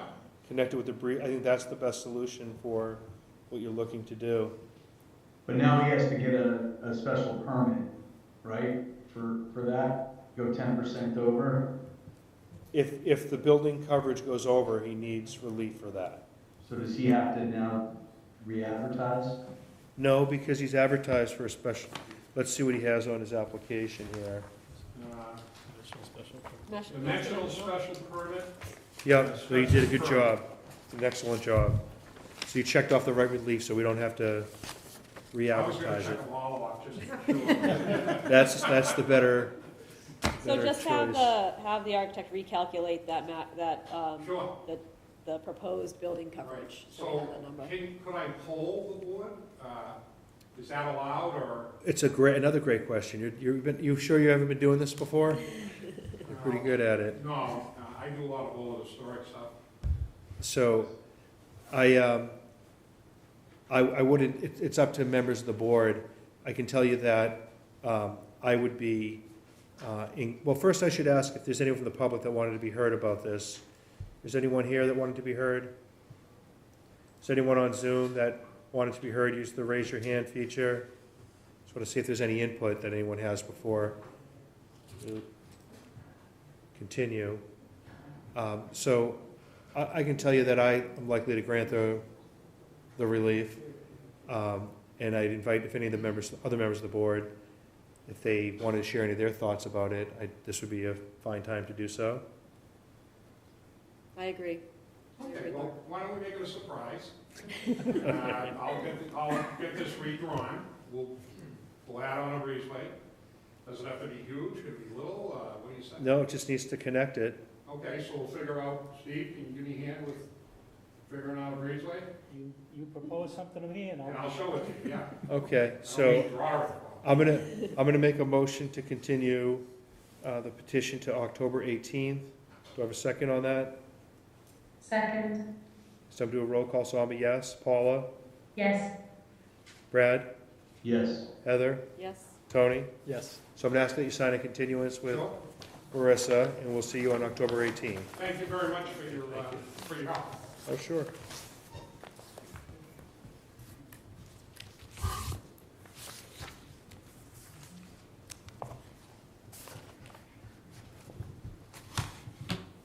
I don't have here with me.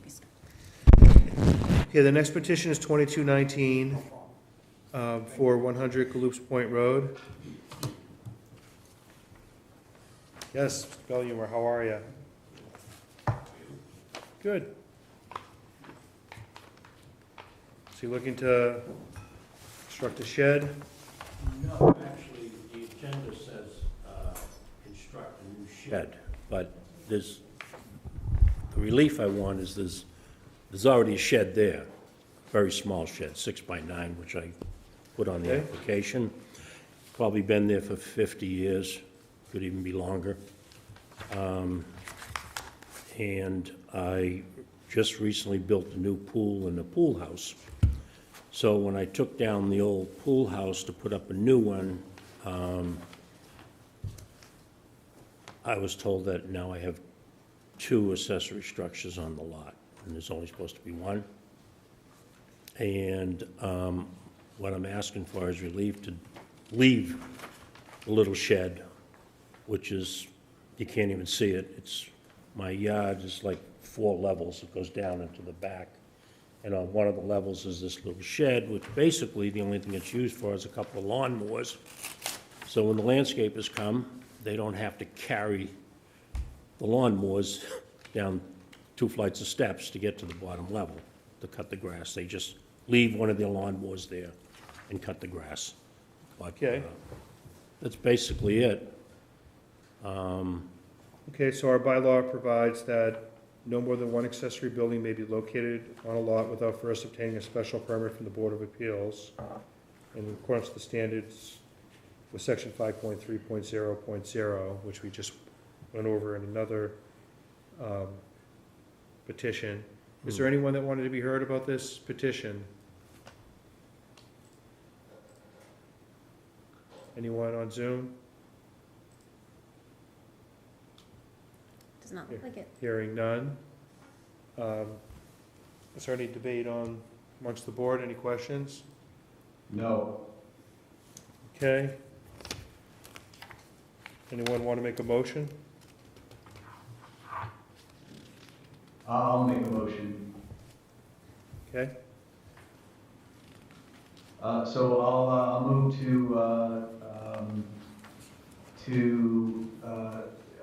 with respect to application or petition 2219 to grant the special permit pursuant to 5.3.00 to permit the applicant to have the additional structure as set forth in the petition. Okay.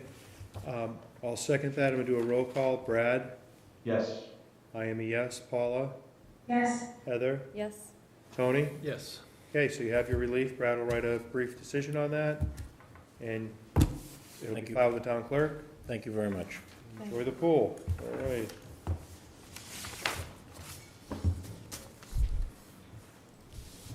Okay. All right, the next petition, now being after 8 p.m., is 2206 of Jennifer Simon, 80 Middlesex Ave, continued from July. Want to come forward? Yes, please.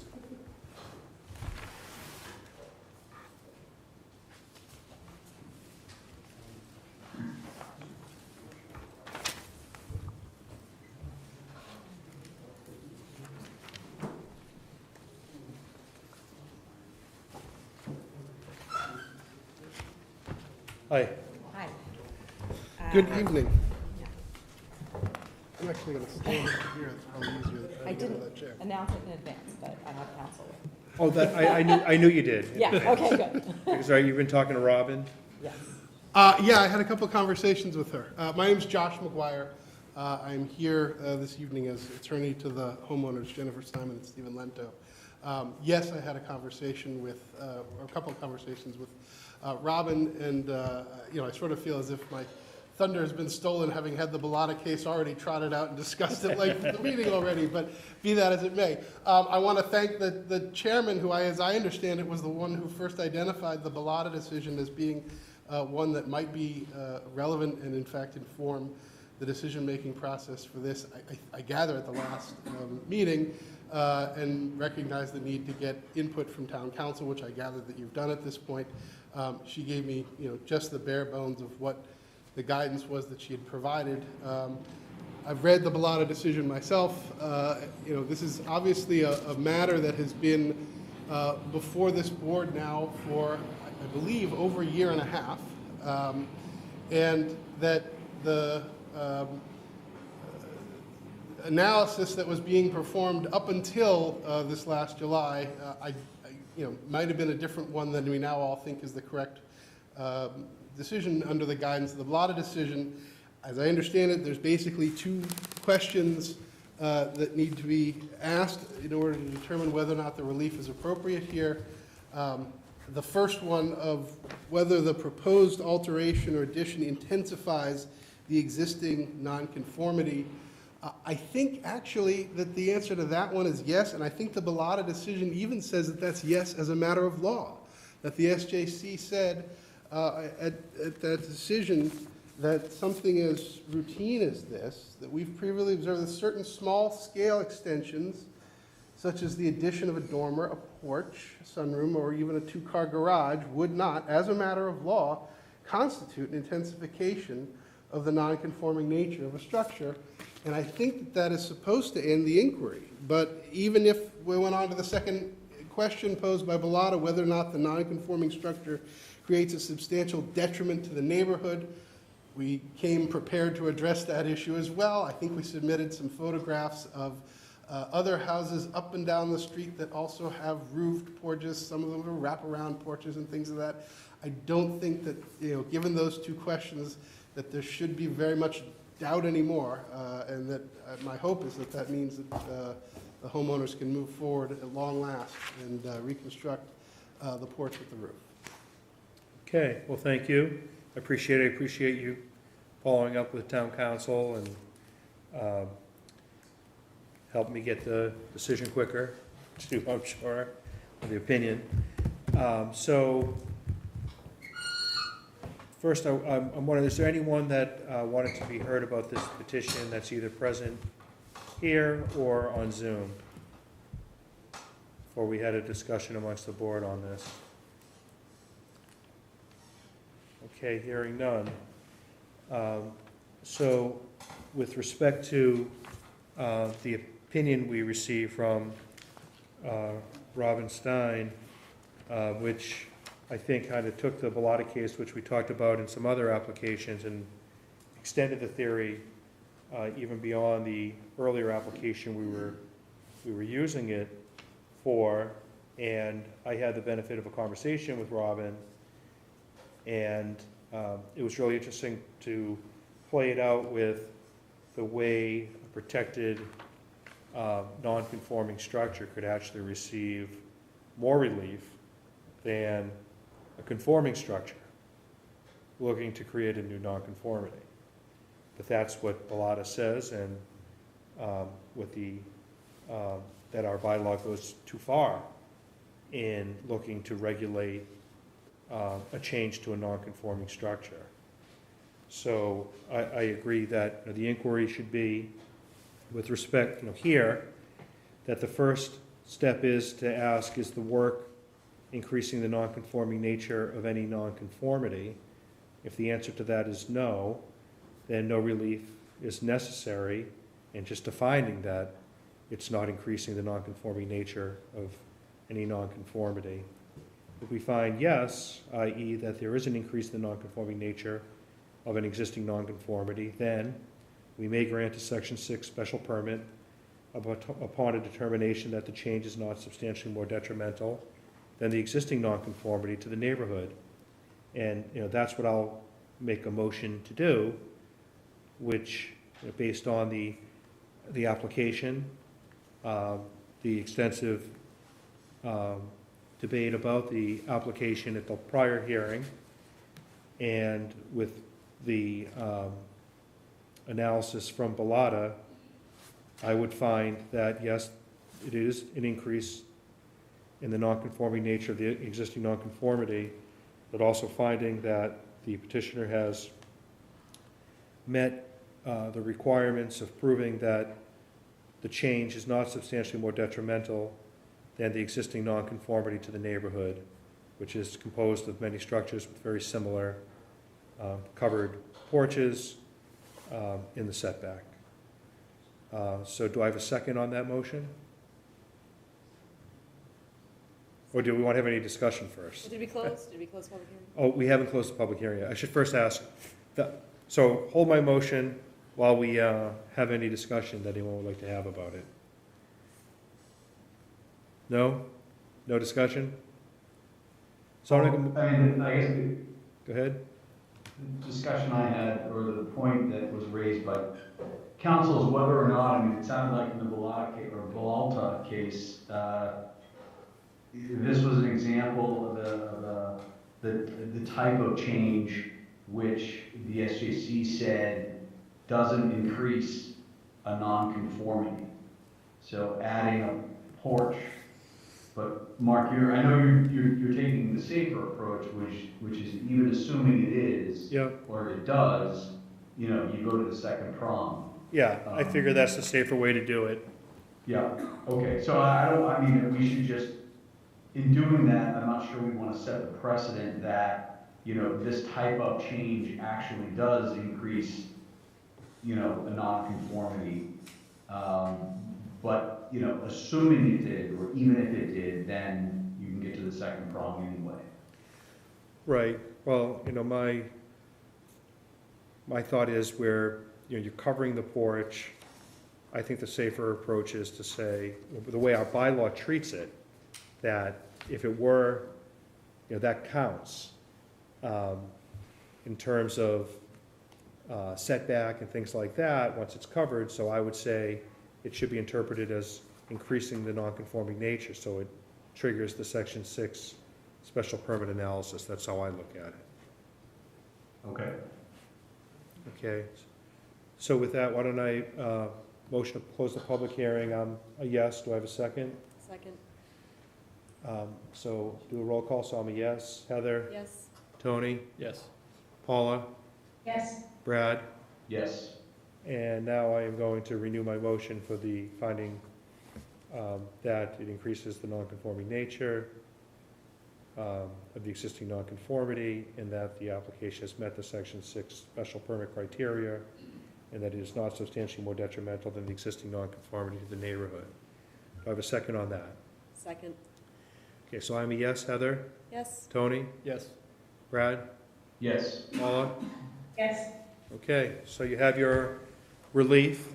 I will, if you feel like putting together a brief proposed decision for me on that, or we'll be done a little quicker than, I don't know how quick you are to do the work. It might take me a week or two to get the decision done. We will absolutely get a pre-proposed decision. Okay, it doesn't need to be, I can even, if you email me, I can send you a proposed decision so you have the form that we like to use. That would be great.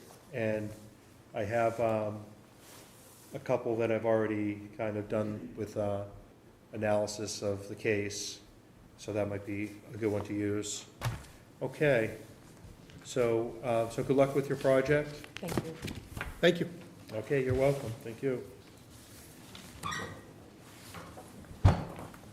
Okay. So, let's get this together.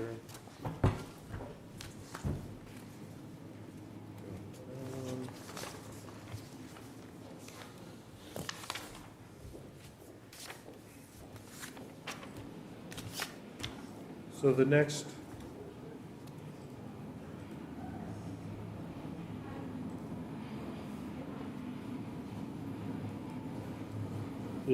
petition is 2211, also continue from July for 8 Dennison Ave.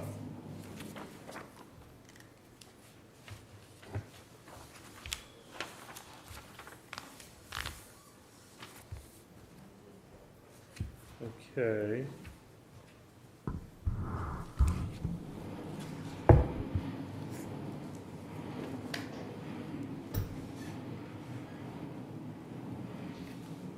Let's get my stuff together here.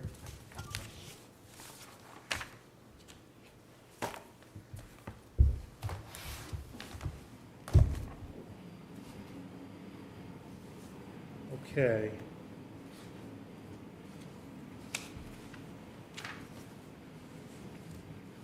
All right, so who's here for the petitioner on this one? Mr. Lynch, I think you're on mute.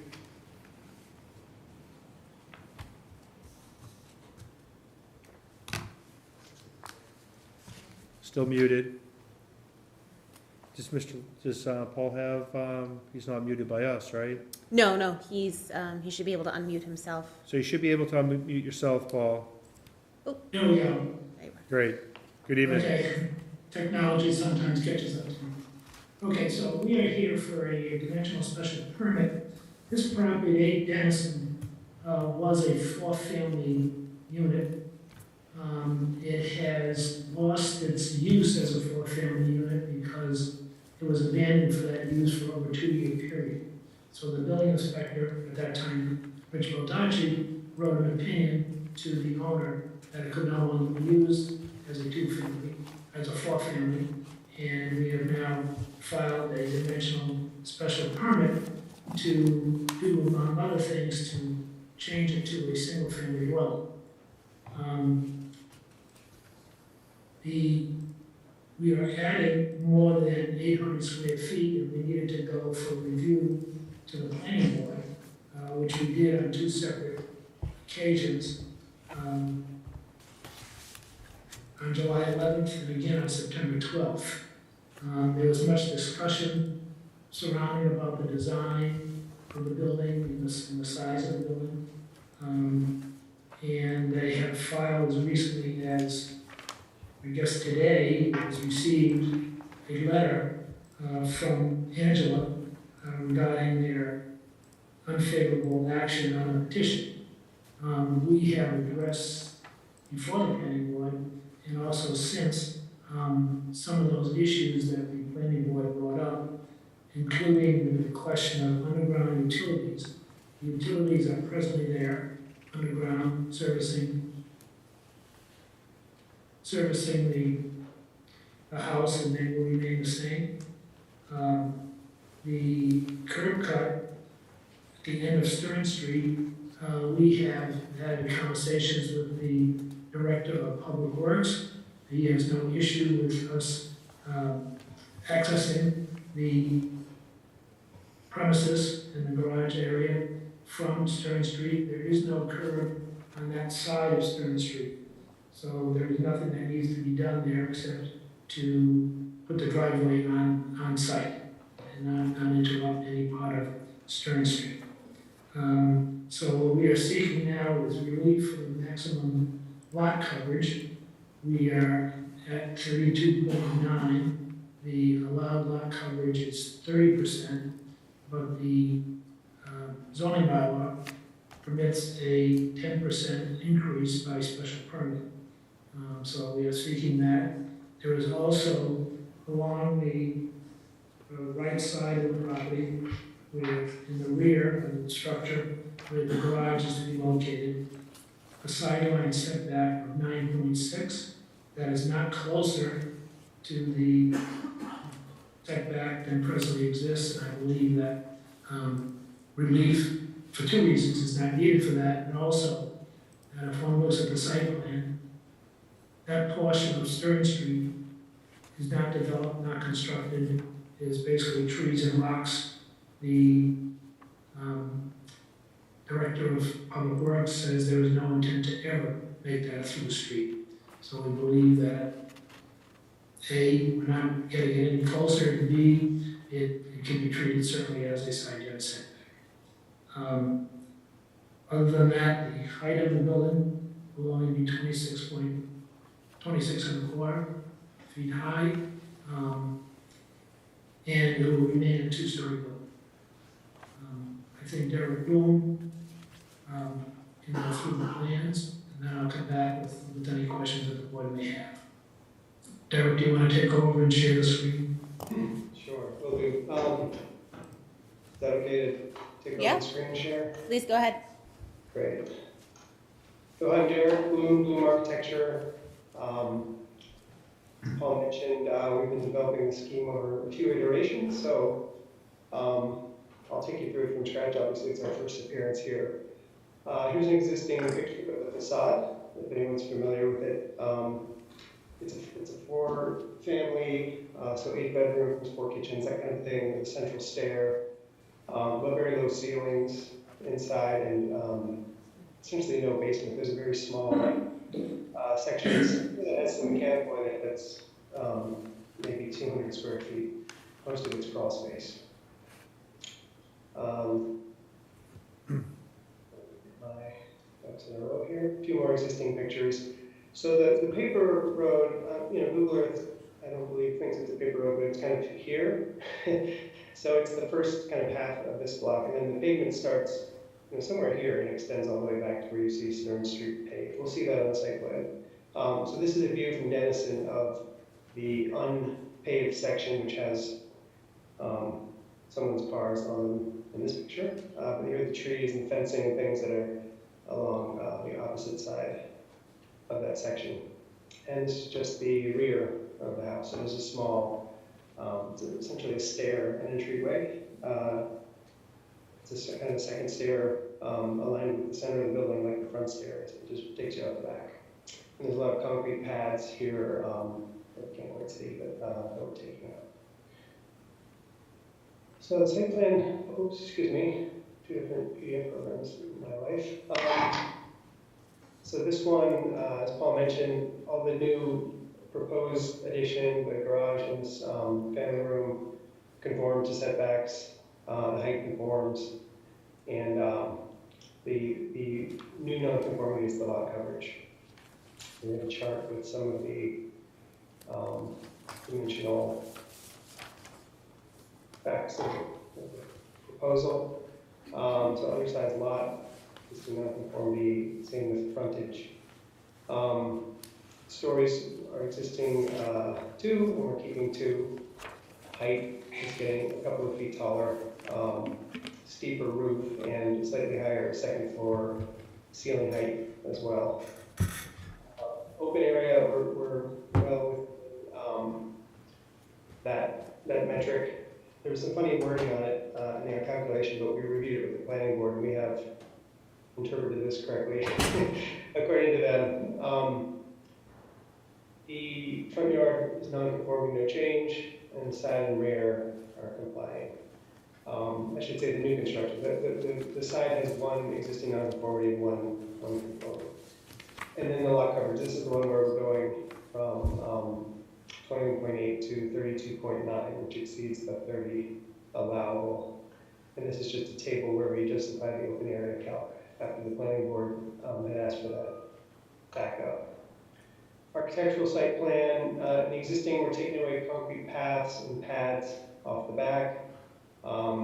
There's a landscape plan, which I think it's in this package. If not, I'll pull it up. But we're removing some plantings here. Obviously, we have to leave the ones that are not on the property. There's a row here that are going to be displaced by a garage.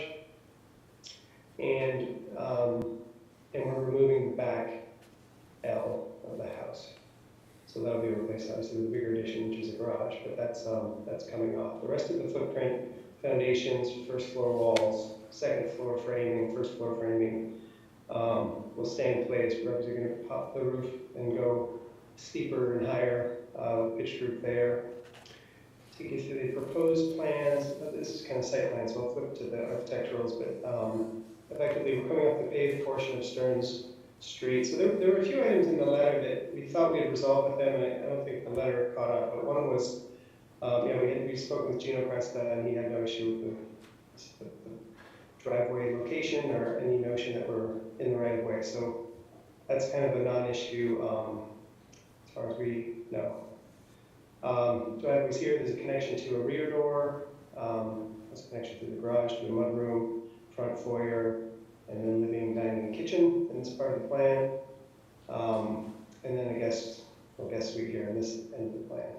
This is the other addition, there's the garage, and then there's this L-shaped addition, which is a family room, which we're showing kind of set up as a home office, given the zeitgeist of the moment, but we're calling it a family room, and then the dining room kind of bumps out to the rear. So this is just the first floor again, kind of repeating what I just showed you. This toolbar. So you can see it's kind of, the apartment layouts are left, right, up the center stair that goes up and then back down over the back. This being Dennison out here. New plans as we discussed moments ago. Second floor plan, same thing, kind of identical left and right apartments, the third and fourth units here. And the new proposal has the 4 bedrooms upstairs, a center stair hall, and over the garage, half of the garage, we have a playroom, kind of a flexible family space on the second floor. Roof plan, the primary gable form of the existing house is being kept. We mentioned it'll be steeper, but the same essential form of this main body of the house. And then the additions are going to have a lower flat roofed appearance that'll be lower than the main body of the house. So from Dennison, the existing front proposed, obviously reframing different style of windows, but effectively kind of building up the footprint with the higher roof and higher ceilings here, keeping the Garrison Colonial overhang that's existing, and then this is the family room addition seen in the rear of the house on the left. This kind of some of the other views. So from Stearns, this is the right side of the house before, after, this being the garage, this being the playroom, and then from the opposite side, main house, family room, garage, and playroom here. And from the rear, main house beyond, this is the garage, the playroom's half the footprint of the garage. There's a small upper roof deck on the remaining part of the garage, and then this is the bedroom addition above this dining room, family room addition. So that kind of takes us through the house. I mean, landscape-wise, I don't know how much you want to talk about landscape, but there's essentially a lot of remaining existing trees to remain. We're removing this section of arborvitae here, and there's going to be kind of street-defining plantings added along the front, and also to kind of define the edge of property here. And that's kind of it. The rest will be lawn and existing vegetation.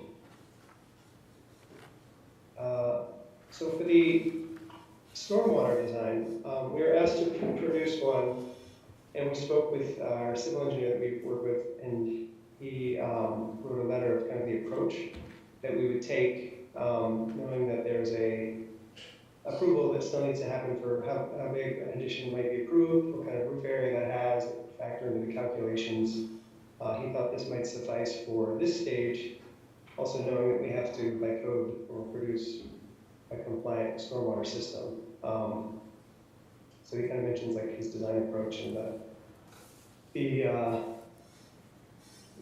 nuts and the bolts of it is the storage volume of tanks and paving systems will create runoff that does, or not runoff, but not exceed the present rates of stormwater volume. So that's kind of the package so far. So we can go back to whatever pages folks may want to see. Plans, for example. Okay, thank you. Mr. Bloom? It should be noted in the letter from the planning board also that the petitioner and the architect made changes to the initial plans to soften up the appearance of the building. You may want to address that a little bit, Derek. Yes, yeah, we came originally with a flat roof building, entirely feeling that it would have a lower overall appearance, kind of more of a low slung building. And they encouraged us to do a pitched roof, partially based on character and context and kind of what many of the other buildings around have. So that was not, not a big problem. I think we can maintain the spirit of the house with the pitched roof. And in fact, in the most recent hearing, about half the members said, oh, maybe I liked it better flat because it was lower. But in the end, they seemed to, as a group, prefer the pitch based on the character of the neighborhood context. So that's how we got to that one. I mean, if we want to go over some of these points, I can. So there were questions about the extent of demolition, which we didn't fully understand. I mean, we have a very clear footprint of foundation, first floor, and even several of the windows. We were changing the windows, but several of them aren't even changing. So for us, it was very clear that this is a renovation of a house with additions.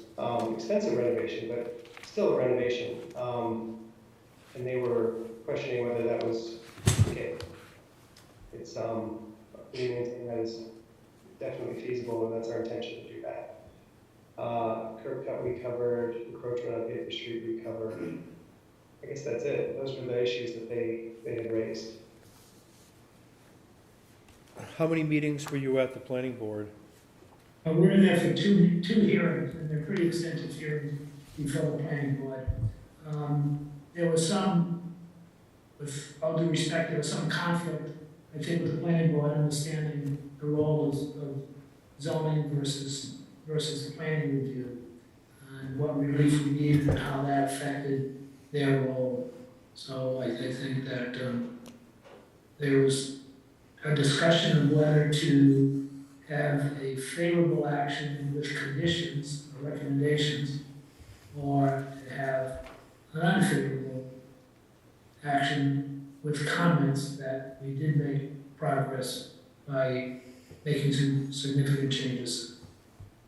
And then the majority of the board determined that they would make an unfavorable action with those comments So, as an advisory.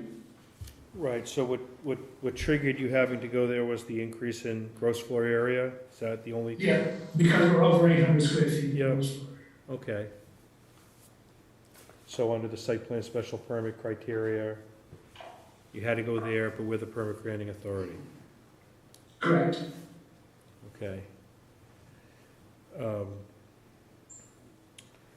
So I think, because I see there are extensive comments that appear to be from the neighbors and concerns, the statement date on the letter, I assume that you received this, Paul? Did you receive a copy? Yes. So that, it was dated July 27th, 2022, and it looks like you've looked to address several other concerns, but I'm gonna open up for some public comment to see what concerns there still are, in addition to the concerns that are addressed by the planning board. So why don't I see who would like to be heard about this? Yes? Well, you guys know who I am. Well, we gotta, for the record, we should have your... Okay, Scott Thibodeau, 8 Stern Street. My wife and I live at the last house on the left of Stern Street. So I'd like to back up a little bit about this project that they want to do.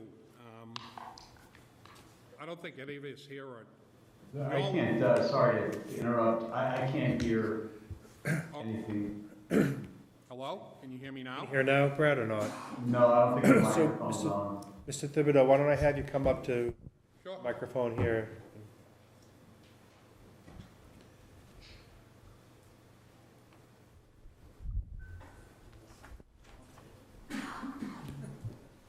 I'm Ben. Nice to meet you. Thanks.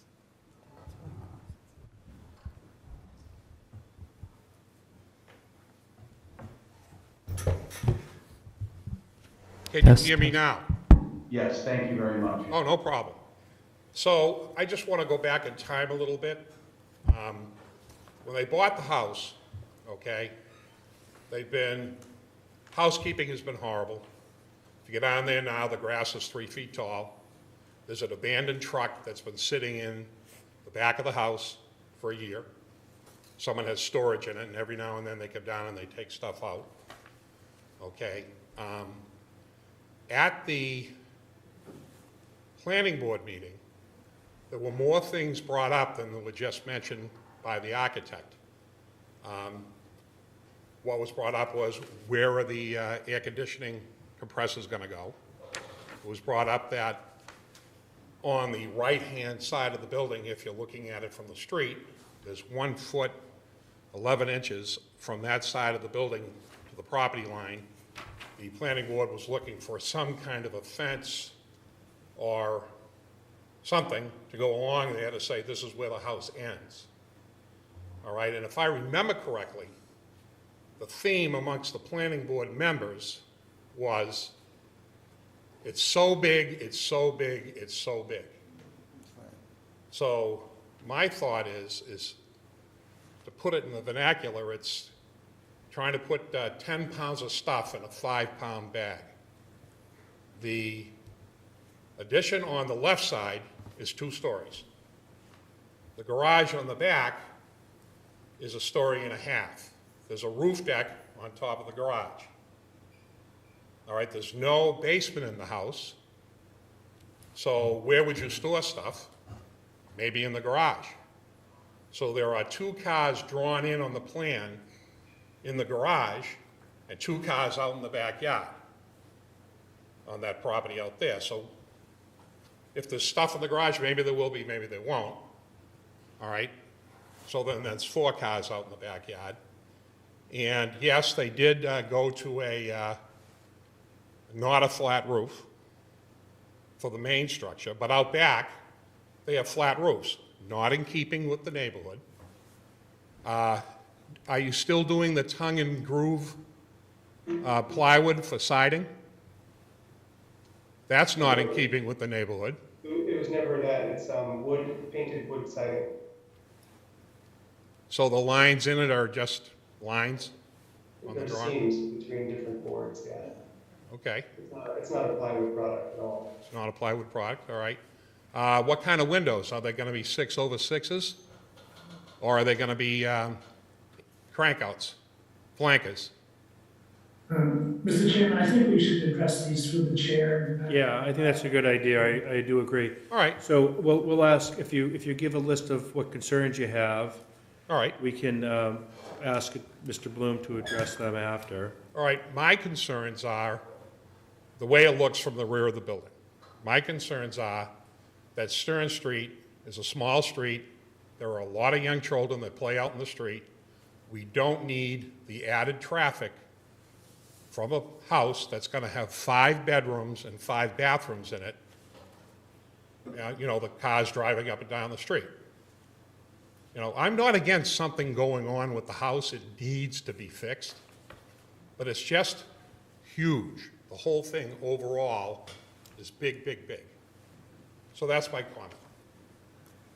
Thank you. Okay, thank you. Thibodeau. Mr. Bloom, did you want to address any of those concerns? Sure. So yeah, the cars were mentioned in the hearing. I mean, there were a lot of things said in the hearing that we had to sort of clarify. But yeah, one was that, I mean, someone even said, well, there's 5 bedrooms, there will be 5 cars. I mean, this is just a family home. So it will have the number of cars any house has, and whether there's a garage or not, there will still be a driveway. So I think the traffic is somewhat of a, I don't know, I don't think that what we're building affects the traffic. I guess I'll just say that. I don't see why there would be more cars here than in another property. The siding, yeah, it's traditional. I mean, it's vertical and horizontal wood siding painted. So these are well within residential scale and vernacular materials. I mean, they're not clapboard, but they're fairly common in our work, at least. I'm not sure what else came up. Oh, the AC units. Yeah, it's a good point. That was discussed. Sorry, I just covered what was in the letter. I didn't mean to omit discussion points, but in the hearing, this is just the same set of drawings we had at the hearing. We didn't want to show up with anything new, but there's a flat roof here, so we had planned, and everyone seemed okay with it, putting them here, and there's a parapet wall, so they wouldn't be visible off the back. So this is kind of the usable part of the roof, and this would be the utility part of the roof outside of the laundry room. The fence idea, that didn't get much traction in the discussion. I would say it's a little bit, I don't think a fence here makes a ton of sense for any non-storage use of this end of the house. It is too close. It's not a condition created by us, but I don't see a fence being required as a benefit there. If anything, the house feels, in my opinion, somewhat spacious, given the amount of clear space. If you were to put this 1.5 foot from this wall, it would clearly feel jammed in, and that's an existing condition. So I prefer it be fenced like from the back, certainly, in that direction, but not in front of the house itself. I can see that as a possible recommendation. But yeah, I think there's a section of the house where you couldn't really support a fence here. So yeah, I think the owner most likely is willing to put some fencing where it doesn't create that condition. And I think that's it. I mean, the size, is subjective. I think the number of bedrooms, people did think 5 was a lot. I'm not clear where a limit to bedrooms exists. Whether that's something that's regulated or not. But it was brought up by a number of people, but 5 bedrooms was too many. My client would like to do 5. We have 3 children and a family and a guest room. It's not hard to get to 5. Even Mr. Thibodeau himself, multi-generational households, either upwards or downwards, you can end up with extra people. So it didn't seem egregious to have 5 to us, but many in the community raised that point. Could I ask a question, Mr. Bloom? On the existing structure, when it was a 4-family house, where was the parking?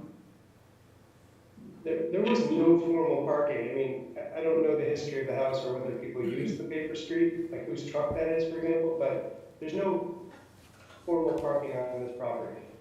Does the current paper street, so if you were to turn into that from Denison Avenue, where those cars are parked in that photo, yeah. Could you continue to drive onto Stern Street from there? With some landscaping, there's a pole, there's big boulders, there's trees, so you can't physically do it today, but It's totally impassable. Right. Yeah, you can't drive through here now. Okay, understood. So I'm just trying to understand the view, like we're from Mr. Thibodeau's standpoint, looking at the back of the house. How visible are we to? So there's no street immediately back of. I think I find some rearward facing views. I'm not sure I got as far as Mr. Thibodeau's house, or even if I know whether maybe it's that one. But here's the view from where the paving ends. So whatever truck that is kind of where the driveway would be. And that's coming down Stearns. This is the entrance paving at Stearns. Yeah. So there's that row of arborvitae. Understood, but nobody's going to be driving down. So this would be the last place one would be able to drive down on Stearns Road. Correct. It's not a through street, no one's going to be driving. I guess if you were walking down the road, you could look and see the back of this house, but otherwise, it's really mostly visible from the Dennison side. I would say so, yeah. There's a pretty good sized row of maples, which on both sides of the fence or the property line across the rear that do a lot of screening as well. On the zoning analysis did you do the zoning analysis? The chart, yes, I did that one. So it appears like the minimum lot is an existing nonconformity, the frontage, existing nonconformity, the number of stories complies with the current zoning for single family, the maximum height complies, the minimum open area complies, the minimum front yard is an existing nonconformity, there's no change there. Minimum side yard, minimum rear yard, those comply. So the only really issue here is the increase in less than 10% of the maximum lot coverage. Is that? That's correct. That's correct. So really that, from a zoning perspective, that's really the only relief you need. So if in fact this had been less than 30%, if it had been 30% or less, you wouldn't need that relief, right?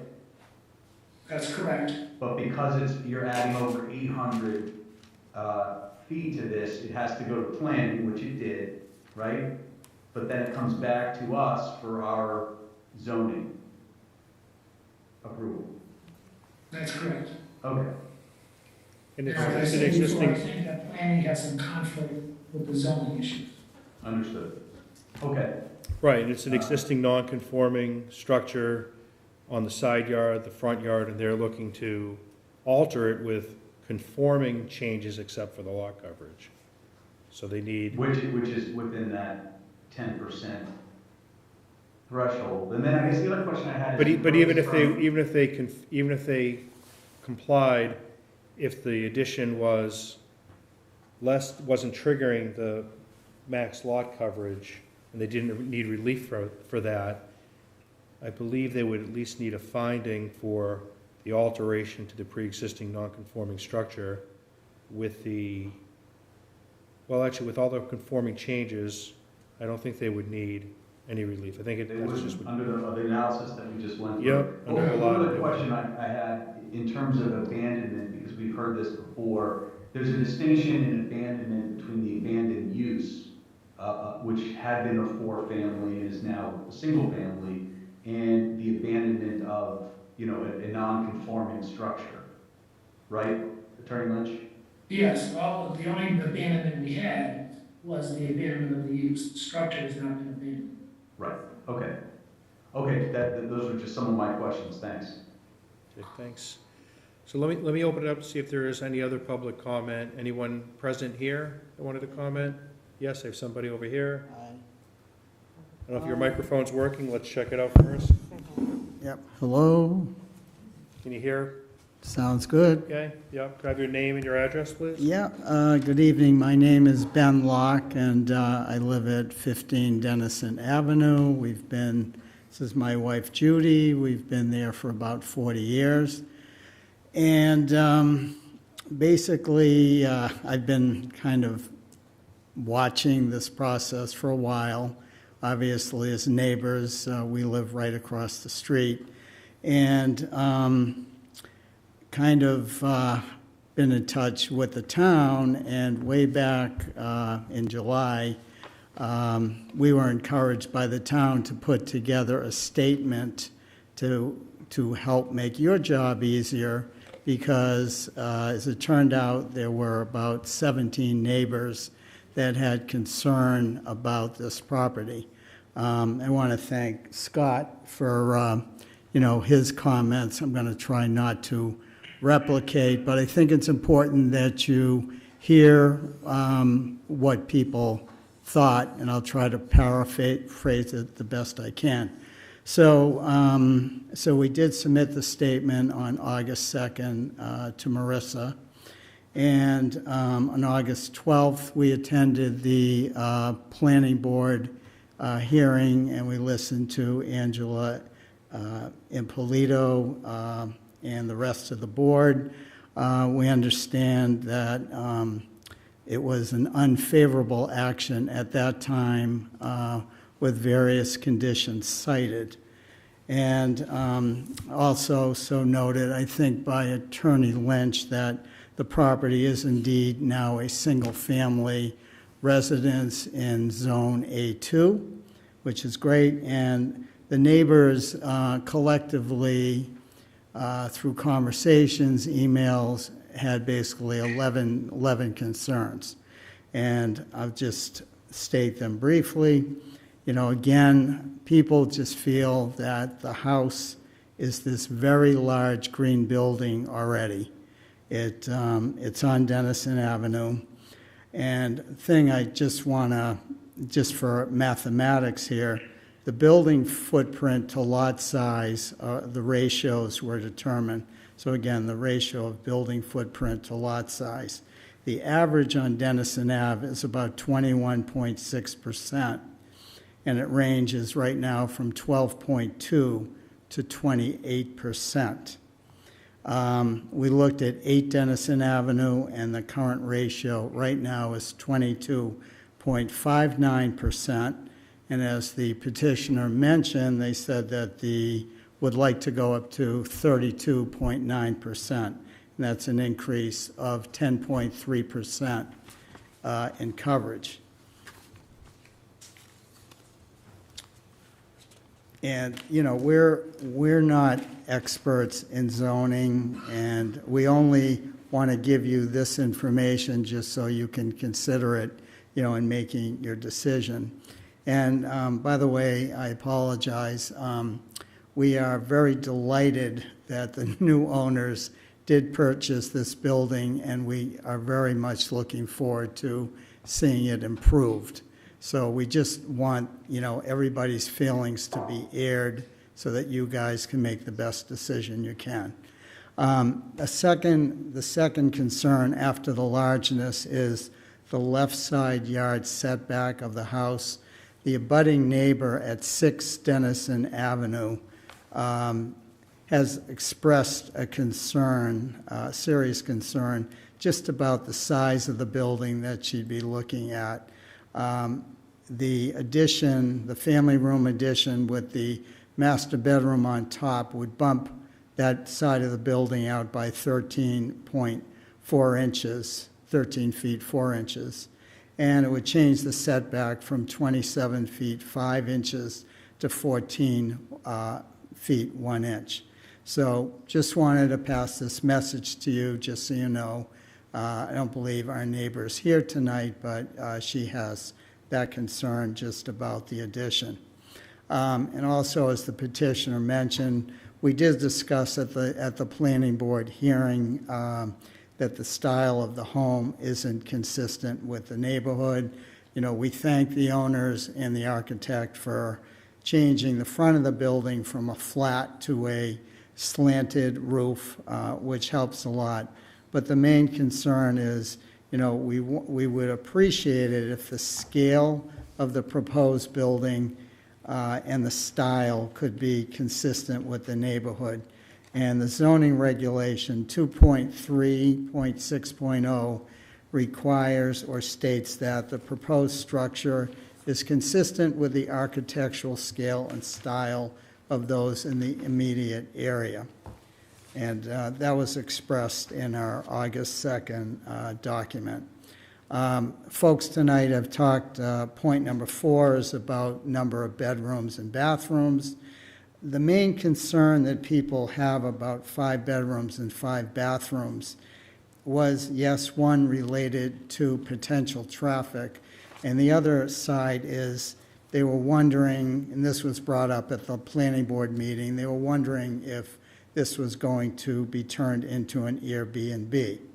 So the owners at the last planning board said that was not their intention to rent this as an Airbnb, but again, this wouldn't prevent anybody in the future, you know, from doing that. But we just wanted to make sure you were aware that that had been discussed the last time. Point number 5 is traffic on Stern Street I think that was mentioned, I think by Derek.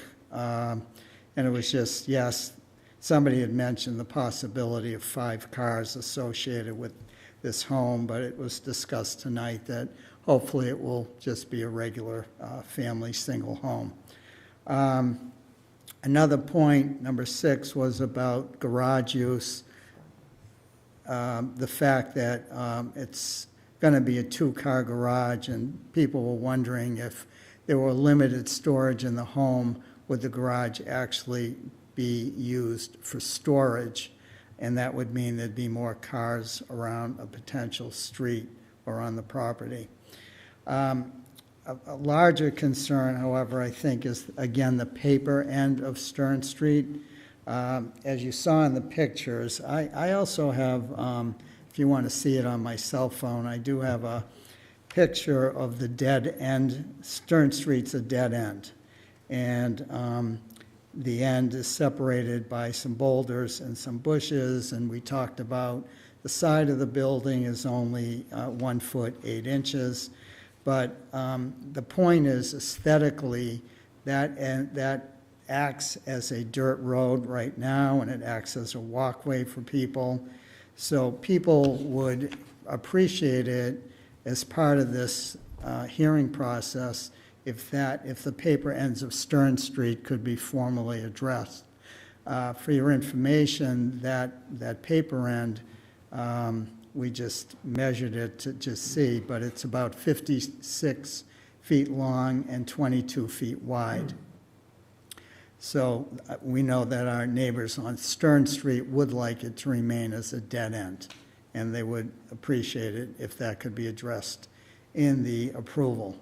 I believe the architect or Mr. Lynch addressed the stormwater issue, and that was addressed in a letter dated August 14th, I believe, and that was from the site engineering consultants from Sharon, Mass. And they stated that the stormwater management plan will require an assessment of the existing conditions versus the post-developed conditions. So that was discussed at the last meeting. Number 9 was landscaping. Derek showed everybody, you know, the bushes and plantings that hopefully will be added. That was just a concern of the neighbors that the home really hasn't been attended to. And we would like to thank the owners for sharing that information publicly with everyone. Point 10 was just about an outside deck in the back of the house and abutting neighbors concerned about privacy with that, as it would overlook the person's backyard. And the last point is chemicals during construction. We talked about this the last time. It just has to do with potential rodents which could leave the building. And neighbors were hoping, because people have, you know, pets and, you know, at their homes, that they just hope that some kind of safe measure is taken in getting rid of any rodents. So that's what the neighbors wanted the zoning board to know, and we thank you very much for giving me this time to express their concerns. Thank you. Thank you very much, Mr. Thank you. Mr. Lynch, would you like to respond to any of those specific comments? I know that some of them indicates there's already been a response. Yeah, I think there's been a response to most of them. But I just want to reiterate that Mr. Crester at the DPW voiced the opinion, or his comment to the planning board, that end of Stern Street will never, ever be open as a through street, and it'll remain in the state that it is today, with the mature trees and large boulders. As far as the setback on the left side, that is almost twice what it needs to be. It's a 7.5 foot setback with 14 feet back, and that's another 19 feet to the abutting house. So I haven't heard any direct comments from that person, but I think it's well within the scope of being of far distance to not encroach upon anybody's privacy. Okay, is there anyone else that wanted to be heard on this petition, who's present or on Zoom? Use the raise your hand feature if you're on Zoom.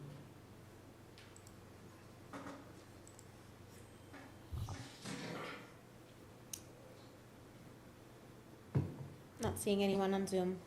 Okay. All right, any questions from the board? Any discussion from the board? I just want to make sure procedurally I understand where we are. So right now we're looking at the application for site plan special permit, is that right? We have the site plan special permit and then the special permit for the going over on the lot coverage. So if the lot coverage was less than, it was 30% or less, then the only thing that they'd be seeking would be the site plan special permit, right? Actually, they wouldn't be here. The planning board would be the permit granting authority. Okay, all right. So because it is because of that 2.9%, that's really the only reason why we are the permit granting authority. That's correct. I could be wrong. Sorry, Brad. Doesn't the addition of more than 15% of the gross floor area trigger a special permit, a dimensional special permit? Steve, do you know if there's another? I think there is also a height, if it's right, was it? Well, they're compliant with the height. They're compliant with the height. Yeah, but if it's more than, let me, I think There is, let me just see about that. 7.3. I might be embarrassing I think myself. if it increases more than 15% in height, and if it increases more than 15% in floor area. In gross floor area, right, it triggers the 2273, I think. But it has to be both? No, one or the other. Yeah, it could both be looped into one. Okay, so non-conforming, all right, so 2273 for a single.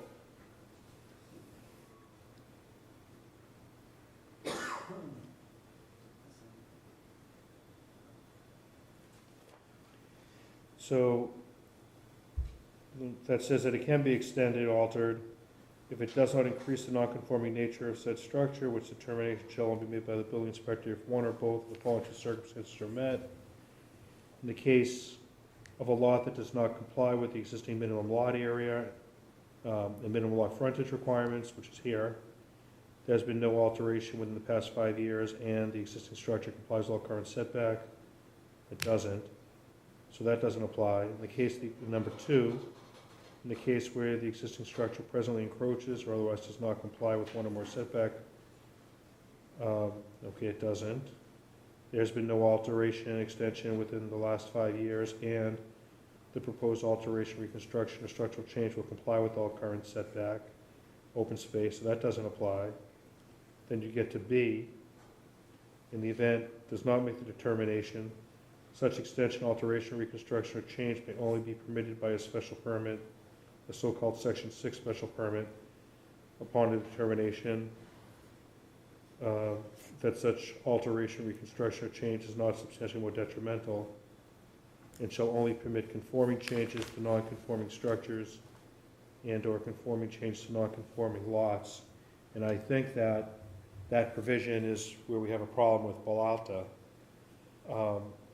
that it goes beyond what the law provides for.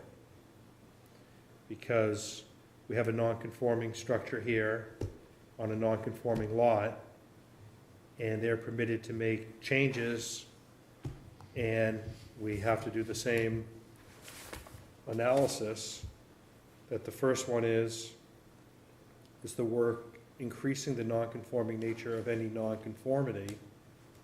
And I would say no, because it's all these conforming changes that they're proposing.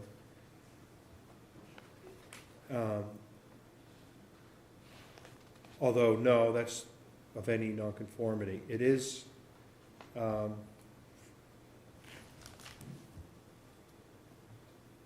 It's just the maximum lot coverage. the lot coverage, so it is, Well, the front, I would say the front landing area is because they're making changes to the front landing, well, it's, yeah, as far as. which is in the setback. Yeah, which is in the setback. It's non-conforming, and then, so if it's increasing the non-conforming nature, If I can just, maybe irrelevant, but. look, guys, finish my thought, Derek, give me one second. Sure, sure. So if it's yes, then it would be a section 6 special permit. We would have to find that the change is not substantially more detrimental than the existing nonconformity to the neighborhood. So that, I think that's the analysis. It's the same as that Middlesex Ave one, whether or not the proposed change is substantially more detrimental. I don't think I heard anybody comment, and all of the comments that we've heard from planning and the neighbors and everyone else, unless I missed it, I didn't hear anybody complaining about that. Well, but I think that, you know, when you say substantially more detrimental, I think the evidence, it has to be substantially. I would view the comments that we heard that about detriment would be the massing, the size, well, arguably the view from the public way, the roof deck. I mean, people have decks. I don't know that any of it is substantial. But none of those dealt, Mark, none of those dealt with the nonconformities. Can I go back to my? Yeah, that the change, well, I think the change is the alteration, right, so but could you argue the lot coverage, because it's, But that's a whole new nonconformity. That would that's a apply, new nonconformity, right? yeah? So, the question, if, i.e., there is an increase in the nonconforming nature of an existing nonconformity, so it's not because it's a new nonconformity, so they need relief for the new nonconformity. Right. Into section 6, because it's a non-conforming structure for the change, and then for the new nonconformity, they need a dimensional special permit because they're increasing it and are permitted to, we were permitted to give relief, but it's the same analysis, substantially more detrimental. Heather, I apologize, I interrupted you there. No, it's good. It might have been me. I Oh. found the section that I was referring to, the 15%. Yeah. I don't know, was that what? The 2.2.7.3? Yeah, number 1, and then I. Right, but I don't think we get there because. That's if we got a special permit, we want to move forward in the future. Right, I don't think that is the 15%, but, and I think we have problems with that overall with, when you're dealing with a non-conforming structure as we are here. Okay. And Mark, would you, if they got the maximum lot coverage to 30%, then I'm not sure that any relief would be necessary. if they got it to 30%, they just need a site plan special permit, they'd be back at planning board for their relief. Oh, because it's 800 square feet. We don't have, 800 square feet. so we that's wouldn't have anyway. jurisdiction. And really, where we should be here, for relief we're seeking, is the zoning board. Because they certainly have more experience and understand the relief we need. Right, so the question is whether or not that 2.9%, would be the same analysis that we undertake in any kind of a dimensional special permit. Well, I think it's there for a reason. They're saying you can get relief up to 10% of the allowed dimension. You can get relief, right? Right, so. As a special permit. Yeah, I mean, I think with the massing question, a lot of it is because of the perception of this house is right on Denison. It's so close on the setback, and it's closer than all the other house, well, not all the other houses, a lot of them are close, but it has this flat, two-story front, and so it appears that even existing, that it's large, and then you're building off to the side. Maybe it'll give it a little bit more dimension and changing the roof line to soften it. But, you know, the 5-bedroom, there's plenty of homes in Swampscott with more than 5 bedrooms. Well, there's 8 bedrooms in the existing home. Right. Right. That's a great point. They could keep the existing and use all 8 bedrooms. Yeah. And all 8 of those, I mean, if it was a 4-family house, each one of those families could have, 2 cars, in which case you have 8 cars with no garage, no off-street parking. But they've abandoned that use, they've lost. No, I know, but I'm just saying in terms of the existing versus the proposed. Yeah, and I was just thinking in terms of plumbing. I mean, there were some questions about that. Yeah, it's serviced 8 bedrooms. Whereas if in it the was past. obviously servicing 8 bedrooms, Right. 4 kitchens, I would love to hear what our board member architect thinks about it all. Well, I'm kind of hung up on the, what was it, 2.9% extra size that we're looking for relief on, because the only comment we've heard is, it's too big, it's too big, it's too big. And then to grant relief for something that makes it, even if it's arbitrary, 2.9% makes it feel a little bigger. I feel like that's not the direction we should head in. I mean, design-wise, the building is right on the street, it's imposing. I guess in That's relation. the word I was looking for, Yeah, imposing. in relation to the character on the street, I was looking at the aerial. I mean, it doesn't look like there's any other houses on that street that really have that same massing that presents, which obviously if you don't change it, keeps that kind of same imposing presence, but. well, I kind of liked the original design with the flat roof, but I know that the neighbors didn't. But I mean, that did bring the Brings it height down a little much bit, lower right, in the front, and then it had a little bit of that bump up height that was set back. That It still is a wall, but it's a little softer. yeah, I kind of like that design better, but I know that wasn't where planning board got you.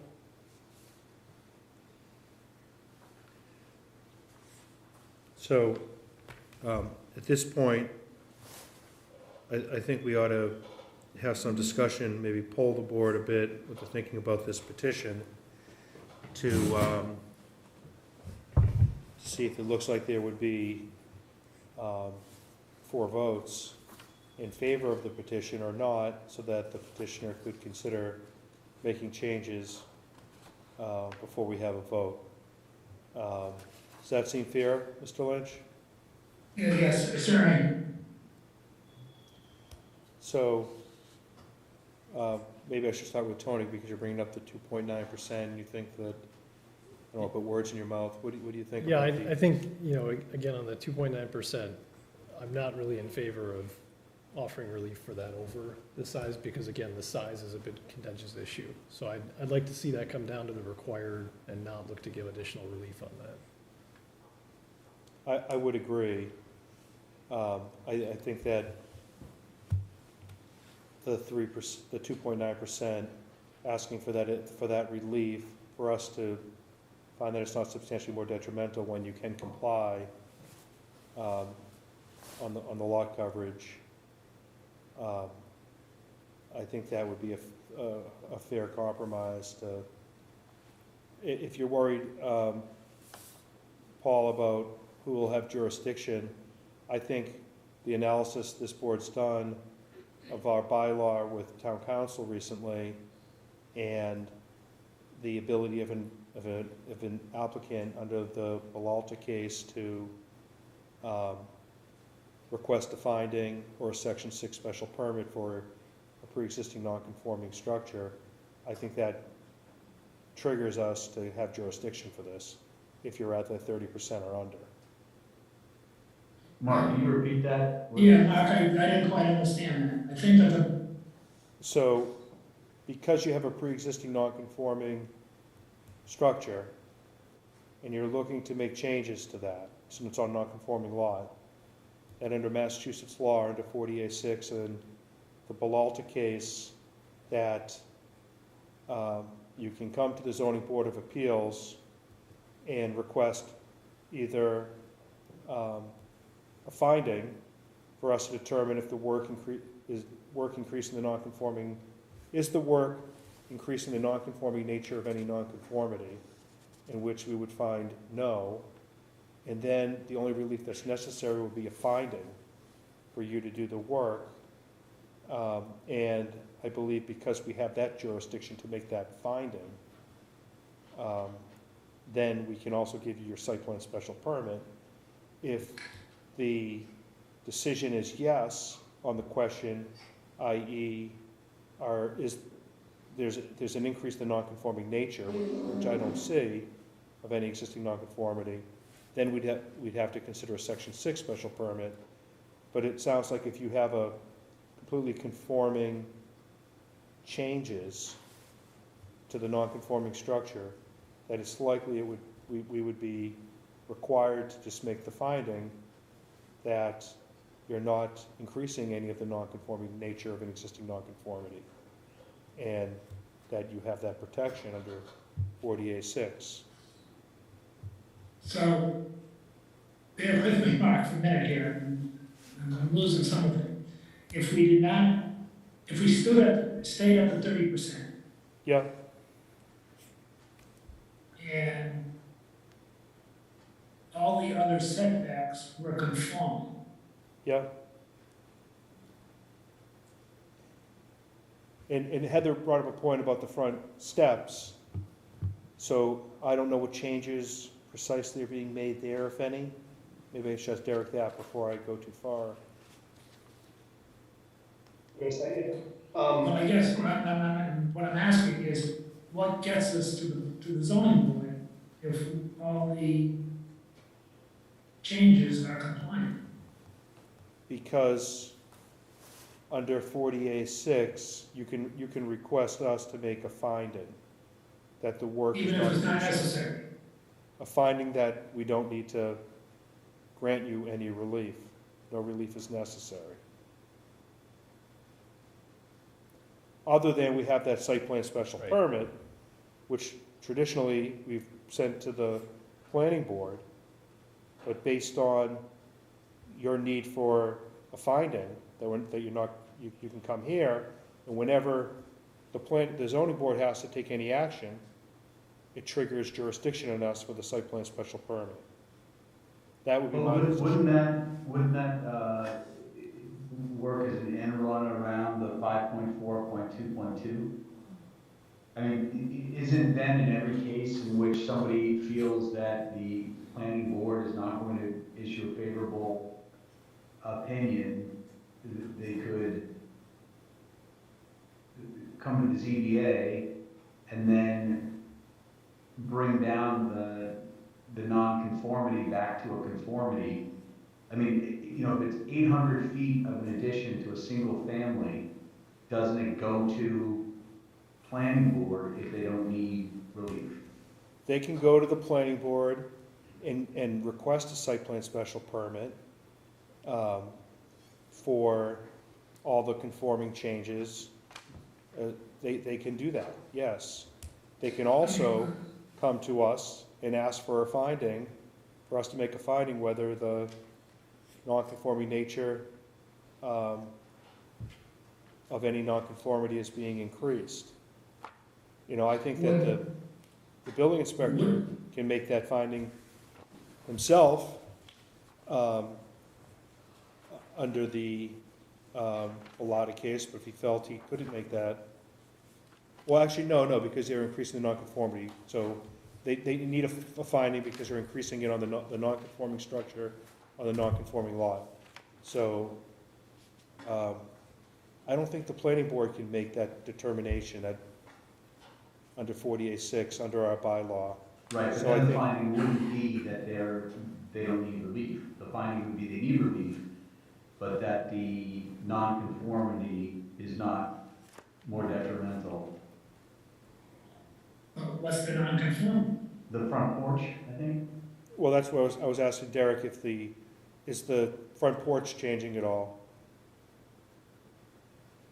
It's moving and it's staying the same size. I think Gail's survey, there's a slight angle between the house and the sidewalk, so de minimis, but it's getting further, I believe, from the lot line by inches. I believe.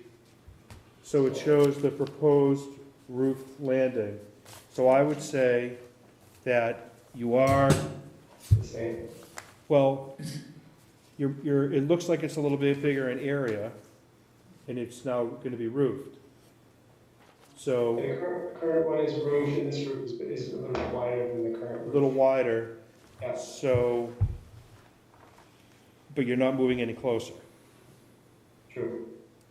So if you're not moving any closer, Doesn't change the non-conforming nature of the non-conformity.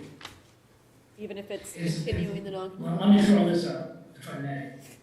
Is there a number, rather than the 32.9, if it was 30.5, to get us into that forum, that would be more acceptable to the board? Where would you appeal a decision by the planning board? Would it come to us in that It's respect? a cert appeal, it goes to the land court, Oh, okay. and it's a whole different Yeah, animal than the ZBA appeal. So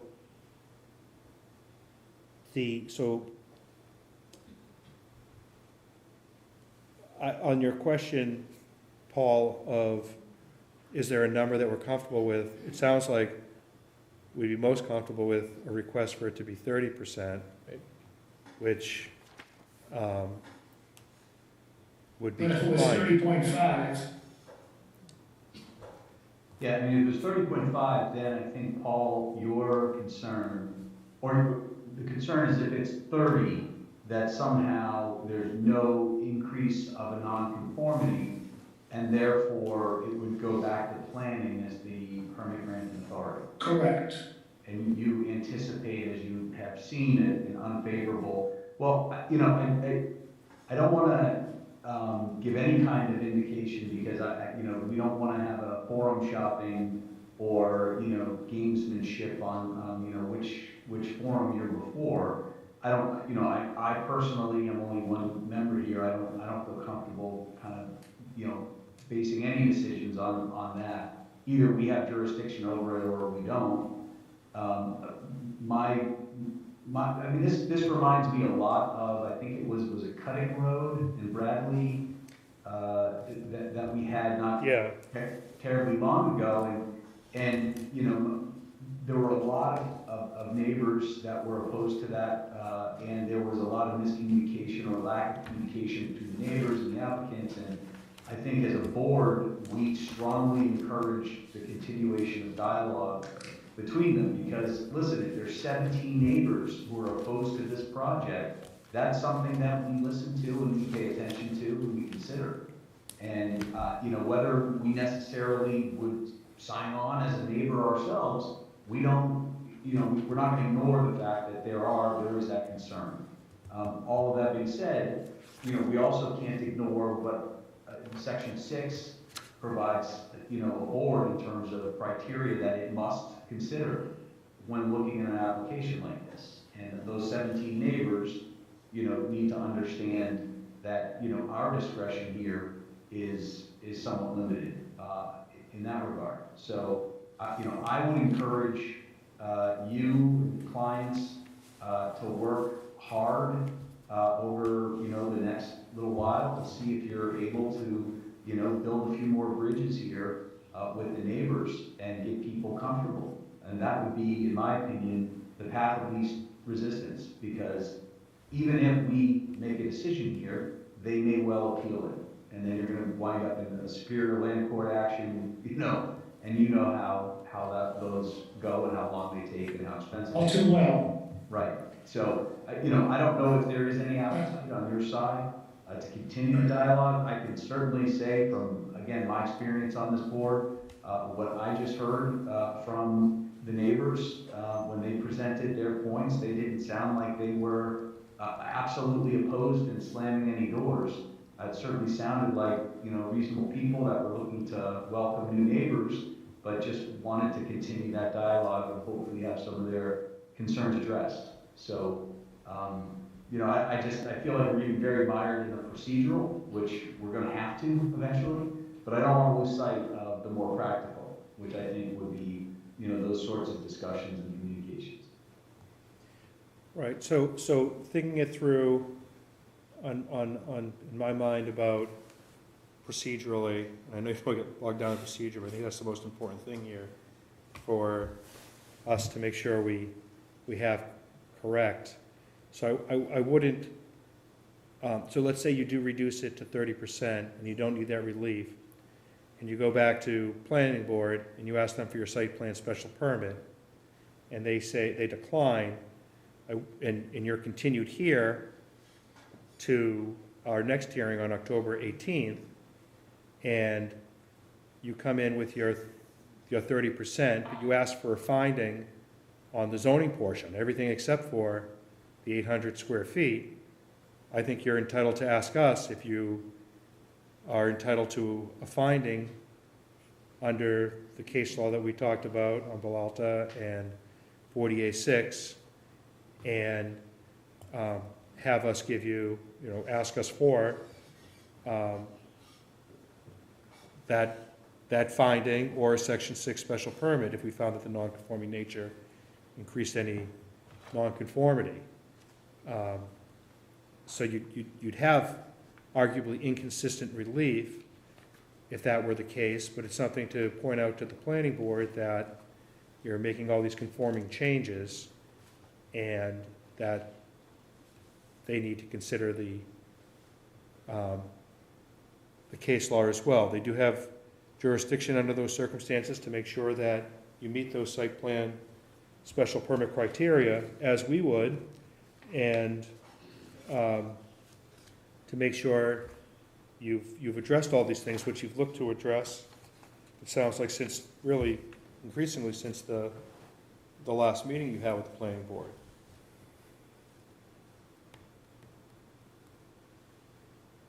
So I'd ask Paul, it doesn't sound like you're going to get a positive vote with your current application, looking for the 2.9% more. So my advice, my thought would be to continue to the next meeting. I agree, Mark. And perhaps revisit things with the planning board on your petition, looking for, if you decide to reduce it, go back to them and look for a site plan special permit. And if they decline, you'd be on our agenda for the 18th, and you could ask us for a finding and see if we granted that.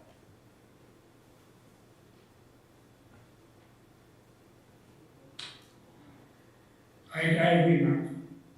But you do think we have to back So, and the other thing I would encourage you to do in the interim is perhaps talk to Steve Cummings about a conversation we had. You might want to bring Angela into that, our conversation with town council about all of these conforming changes and non-conforming changes to existing non-conforming structures. So, back to 2.2.7.3. Yeah. We determined that these two factors are not true. They do not apply. So therefore, I guess it's the whole 15% again. I didn't quite understand why that doesn't apply, in the sense that if the inspector can't make if it's over 15%, therefore the inspector can't make the determination, it has to go special permit to the Board of Appeals at that. But the issue there is that section of our bylaw goes too far. That's what town council's telling us. I guess, I get that. I get that you can't, I get that then we have to make a finding, but it says that it has to go to the Board of Appeals as opposed to going to the planning board. And that's what our bylaw says. Yeah. But the requirement putting somebody on for that special permit exceeds the authority that the town has. Even if because this doesn't necessarily talk about pre-existing nonconformities, it talks about increasing by 15%.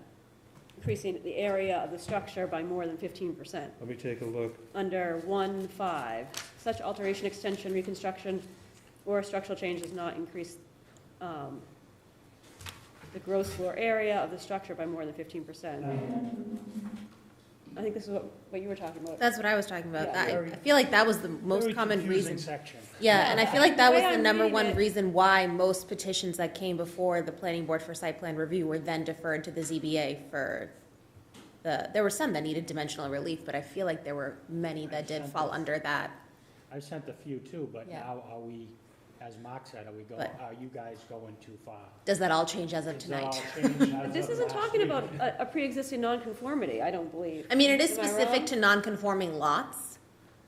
And But it's not a conforming change. Yeah, it's not He's asking for. talking about an extension of a nonconformity, it's talking about any Right. change. Any change greater than 15% of a nonconforming, which this is, single Right. family.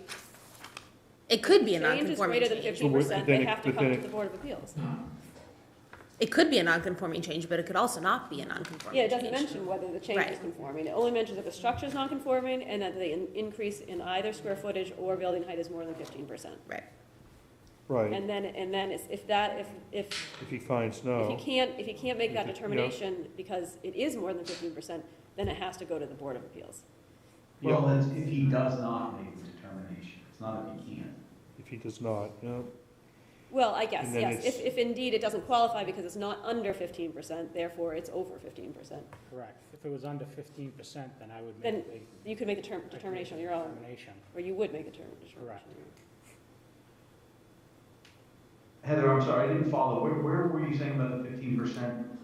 Under 2273, 1.5,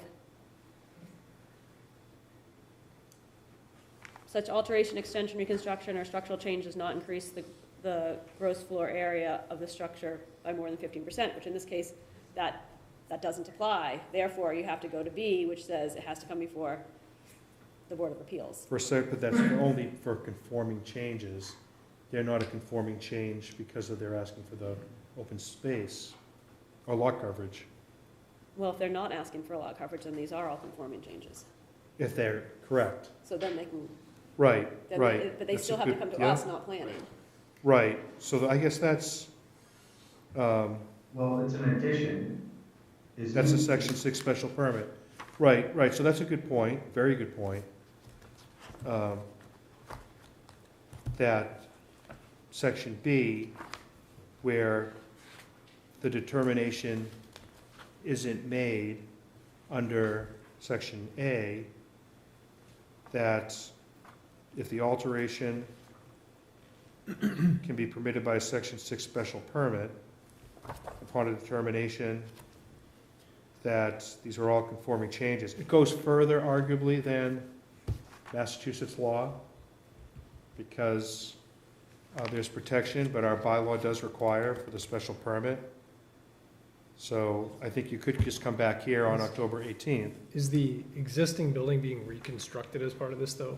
Or are we keeping the existing building and just modifying the existing building? It's being altered. Being altered, we're keeping the existing building. It says altered, extension, Yeah, reconstruction or change. reconstruction, or structural change. And it's being extended So- and altered.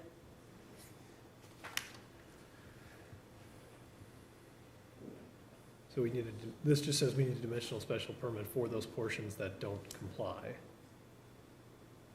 In that 15%. I mean, because people have come here because it's 15% tons of times. Right.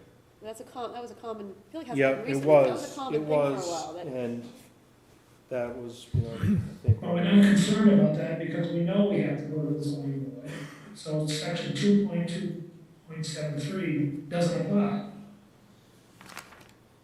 That's only to allow the building inspector to make that Right, but if determination. he doesn't make the determination, then section B says you can come here and look at Correct. section 6 or dimensional special permit. I think the 15% triggers you coming here, not just the 800 square feet.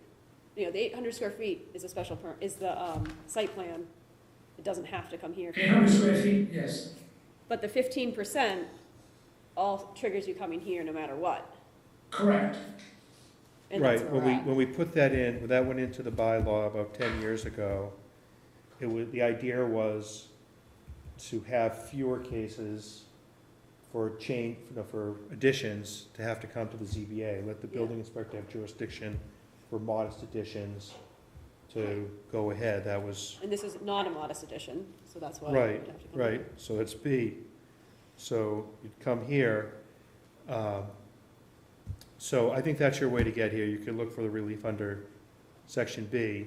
If you were conforming, if everything was conforming and you came back, The building inspector cannot make that determination.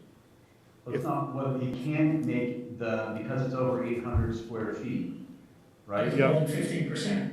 yep, so then you Yeah, come so here. like, for example, if over 15% was only 400 extra square feet, then it would seem to me the building inspector could make that determination.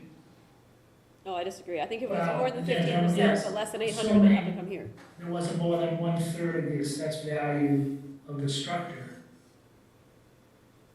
Oh. cost. Yeah, no, I think you're coming here. I think if you reduce it to the 30% and you need, because you're, Yeah, that's another one. 4, IV, Roman numeral 4, also. I think if we're coming here, we're gonna go to the building. You gotta come here no inspector, matter what ask because of that. him because to of grant that. us a permit, he won't do it because of the 15%, yeah, and then we have to come here in section B. yep, for section 6. And then, Yes. then we're also the site plan special permit granting authority. Okay, let's continue to the 18th. I will email Marissa a extension tomorrow morning. Okay, great. So I Steve, do you have will- any I will questions about be here anything just- about this? Just, could I make one comment on the record? Just because Hang I on won't one be here second, on the Brad. 18th? I just want to ask Steve if he had any comments or questions about it. The only thing that's always been a gray area as well is being a non-conforming structure with a non-conforming setback. If they're putting that roof up, are they making that structure more non-conforming? They're conforming on building height already, so that's not their violation. Their violation is front yard setback, side yard setback. And they're not increasing either of those nonconformities. Right. So the roof doesn't trigger it. That has come up before too, when someone has a single story that's too close and they put a second story, well, have they vertically I extended talked about that with Robin. Yeah, okay, She says, no, that's not extending it. okay. We go all along the plane right up to we had that on Crossman Yeah, recently. it's come up a bunch of times Yeah. over the years. Okay, so Brad? Yeah, I was just gonna say, no, I'm gonna be on a plane unfortunately on the 18th during this meeting, so I'm not gonna be able to participate. If it continues on after that, I certainly could, watch the tape. But the only thing I wanted to say was that, as I just had alluded to, I think it's really important to consider all of the neighbors' concerns and to address as much as you can. It sounds like you're, willing to at least continue to engage in that conversation. At the end of the day, the comments about, what style windows they have, or how many bathrooms each bedroom has, or how large a house might be. Every neighborhood has a house that's the biggest house on the block. That's really not the concern, in my opinion. The concern is, whether it does actually comply with zoning. I think this zoning analysis has been very well done. But that's not to say that the neighbor's concerns shouldn't be considered and, try as hard as you can to address. But I personally, again, I'm a board member who might not be voting on this ultimately, unfortunately. But those issues that I heard, those concerns, at the end of the day, without saying they're not valid, they would not persuade me not to vote in favor of the project as it's been designed. So, Mark, I think we have a quorum problem then if Brad can't be here. Well, I'll make sure between now and October 18th that other members listen to watch the video and certify, and then we'll have 5. Okay. That's Okay, fair. if we get there. Yeah, I'm sorry, there's nothing I can do about that. No, that's. It's up to you. I mean, who knows if we'd have the same 5 if we continue to November. I would continue it to October, make sure we have someone that's certified, that they've watched it, so you have 5 voting members.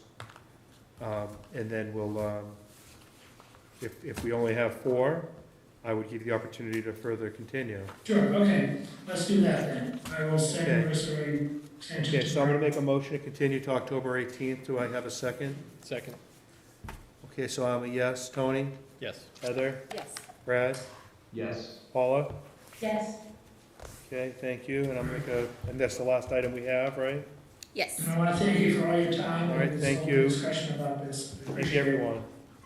Okay, all right, so make a motion to adjourn. All in favor? Bye. All right.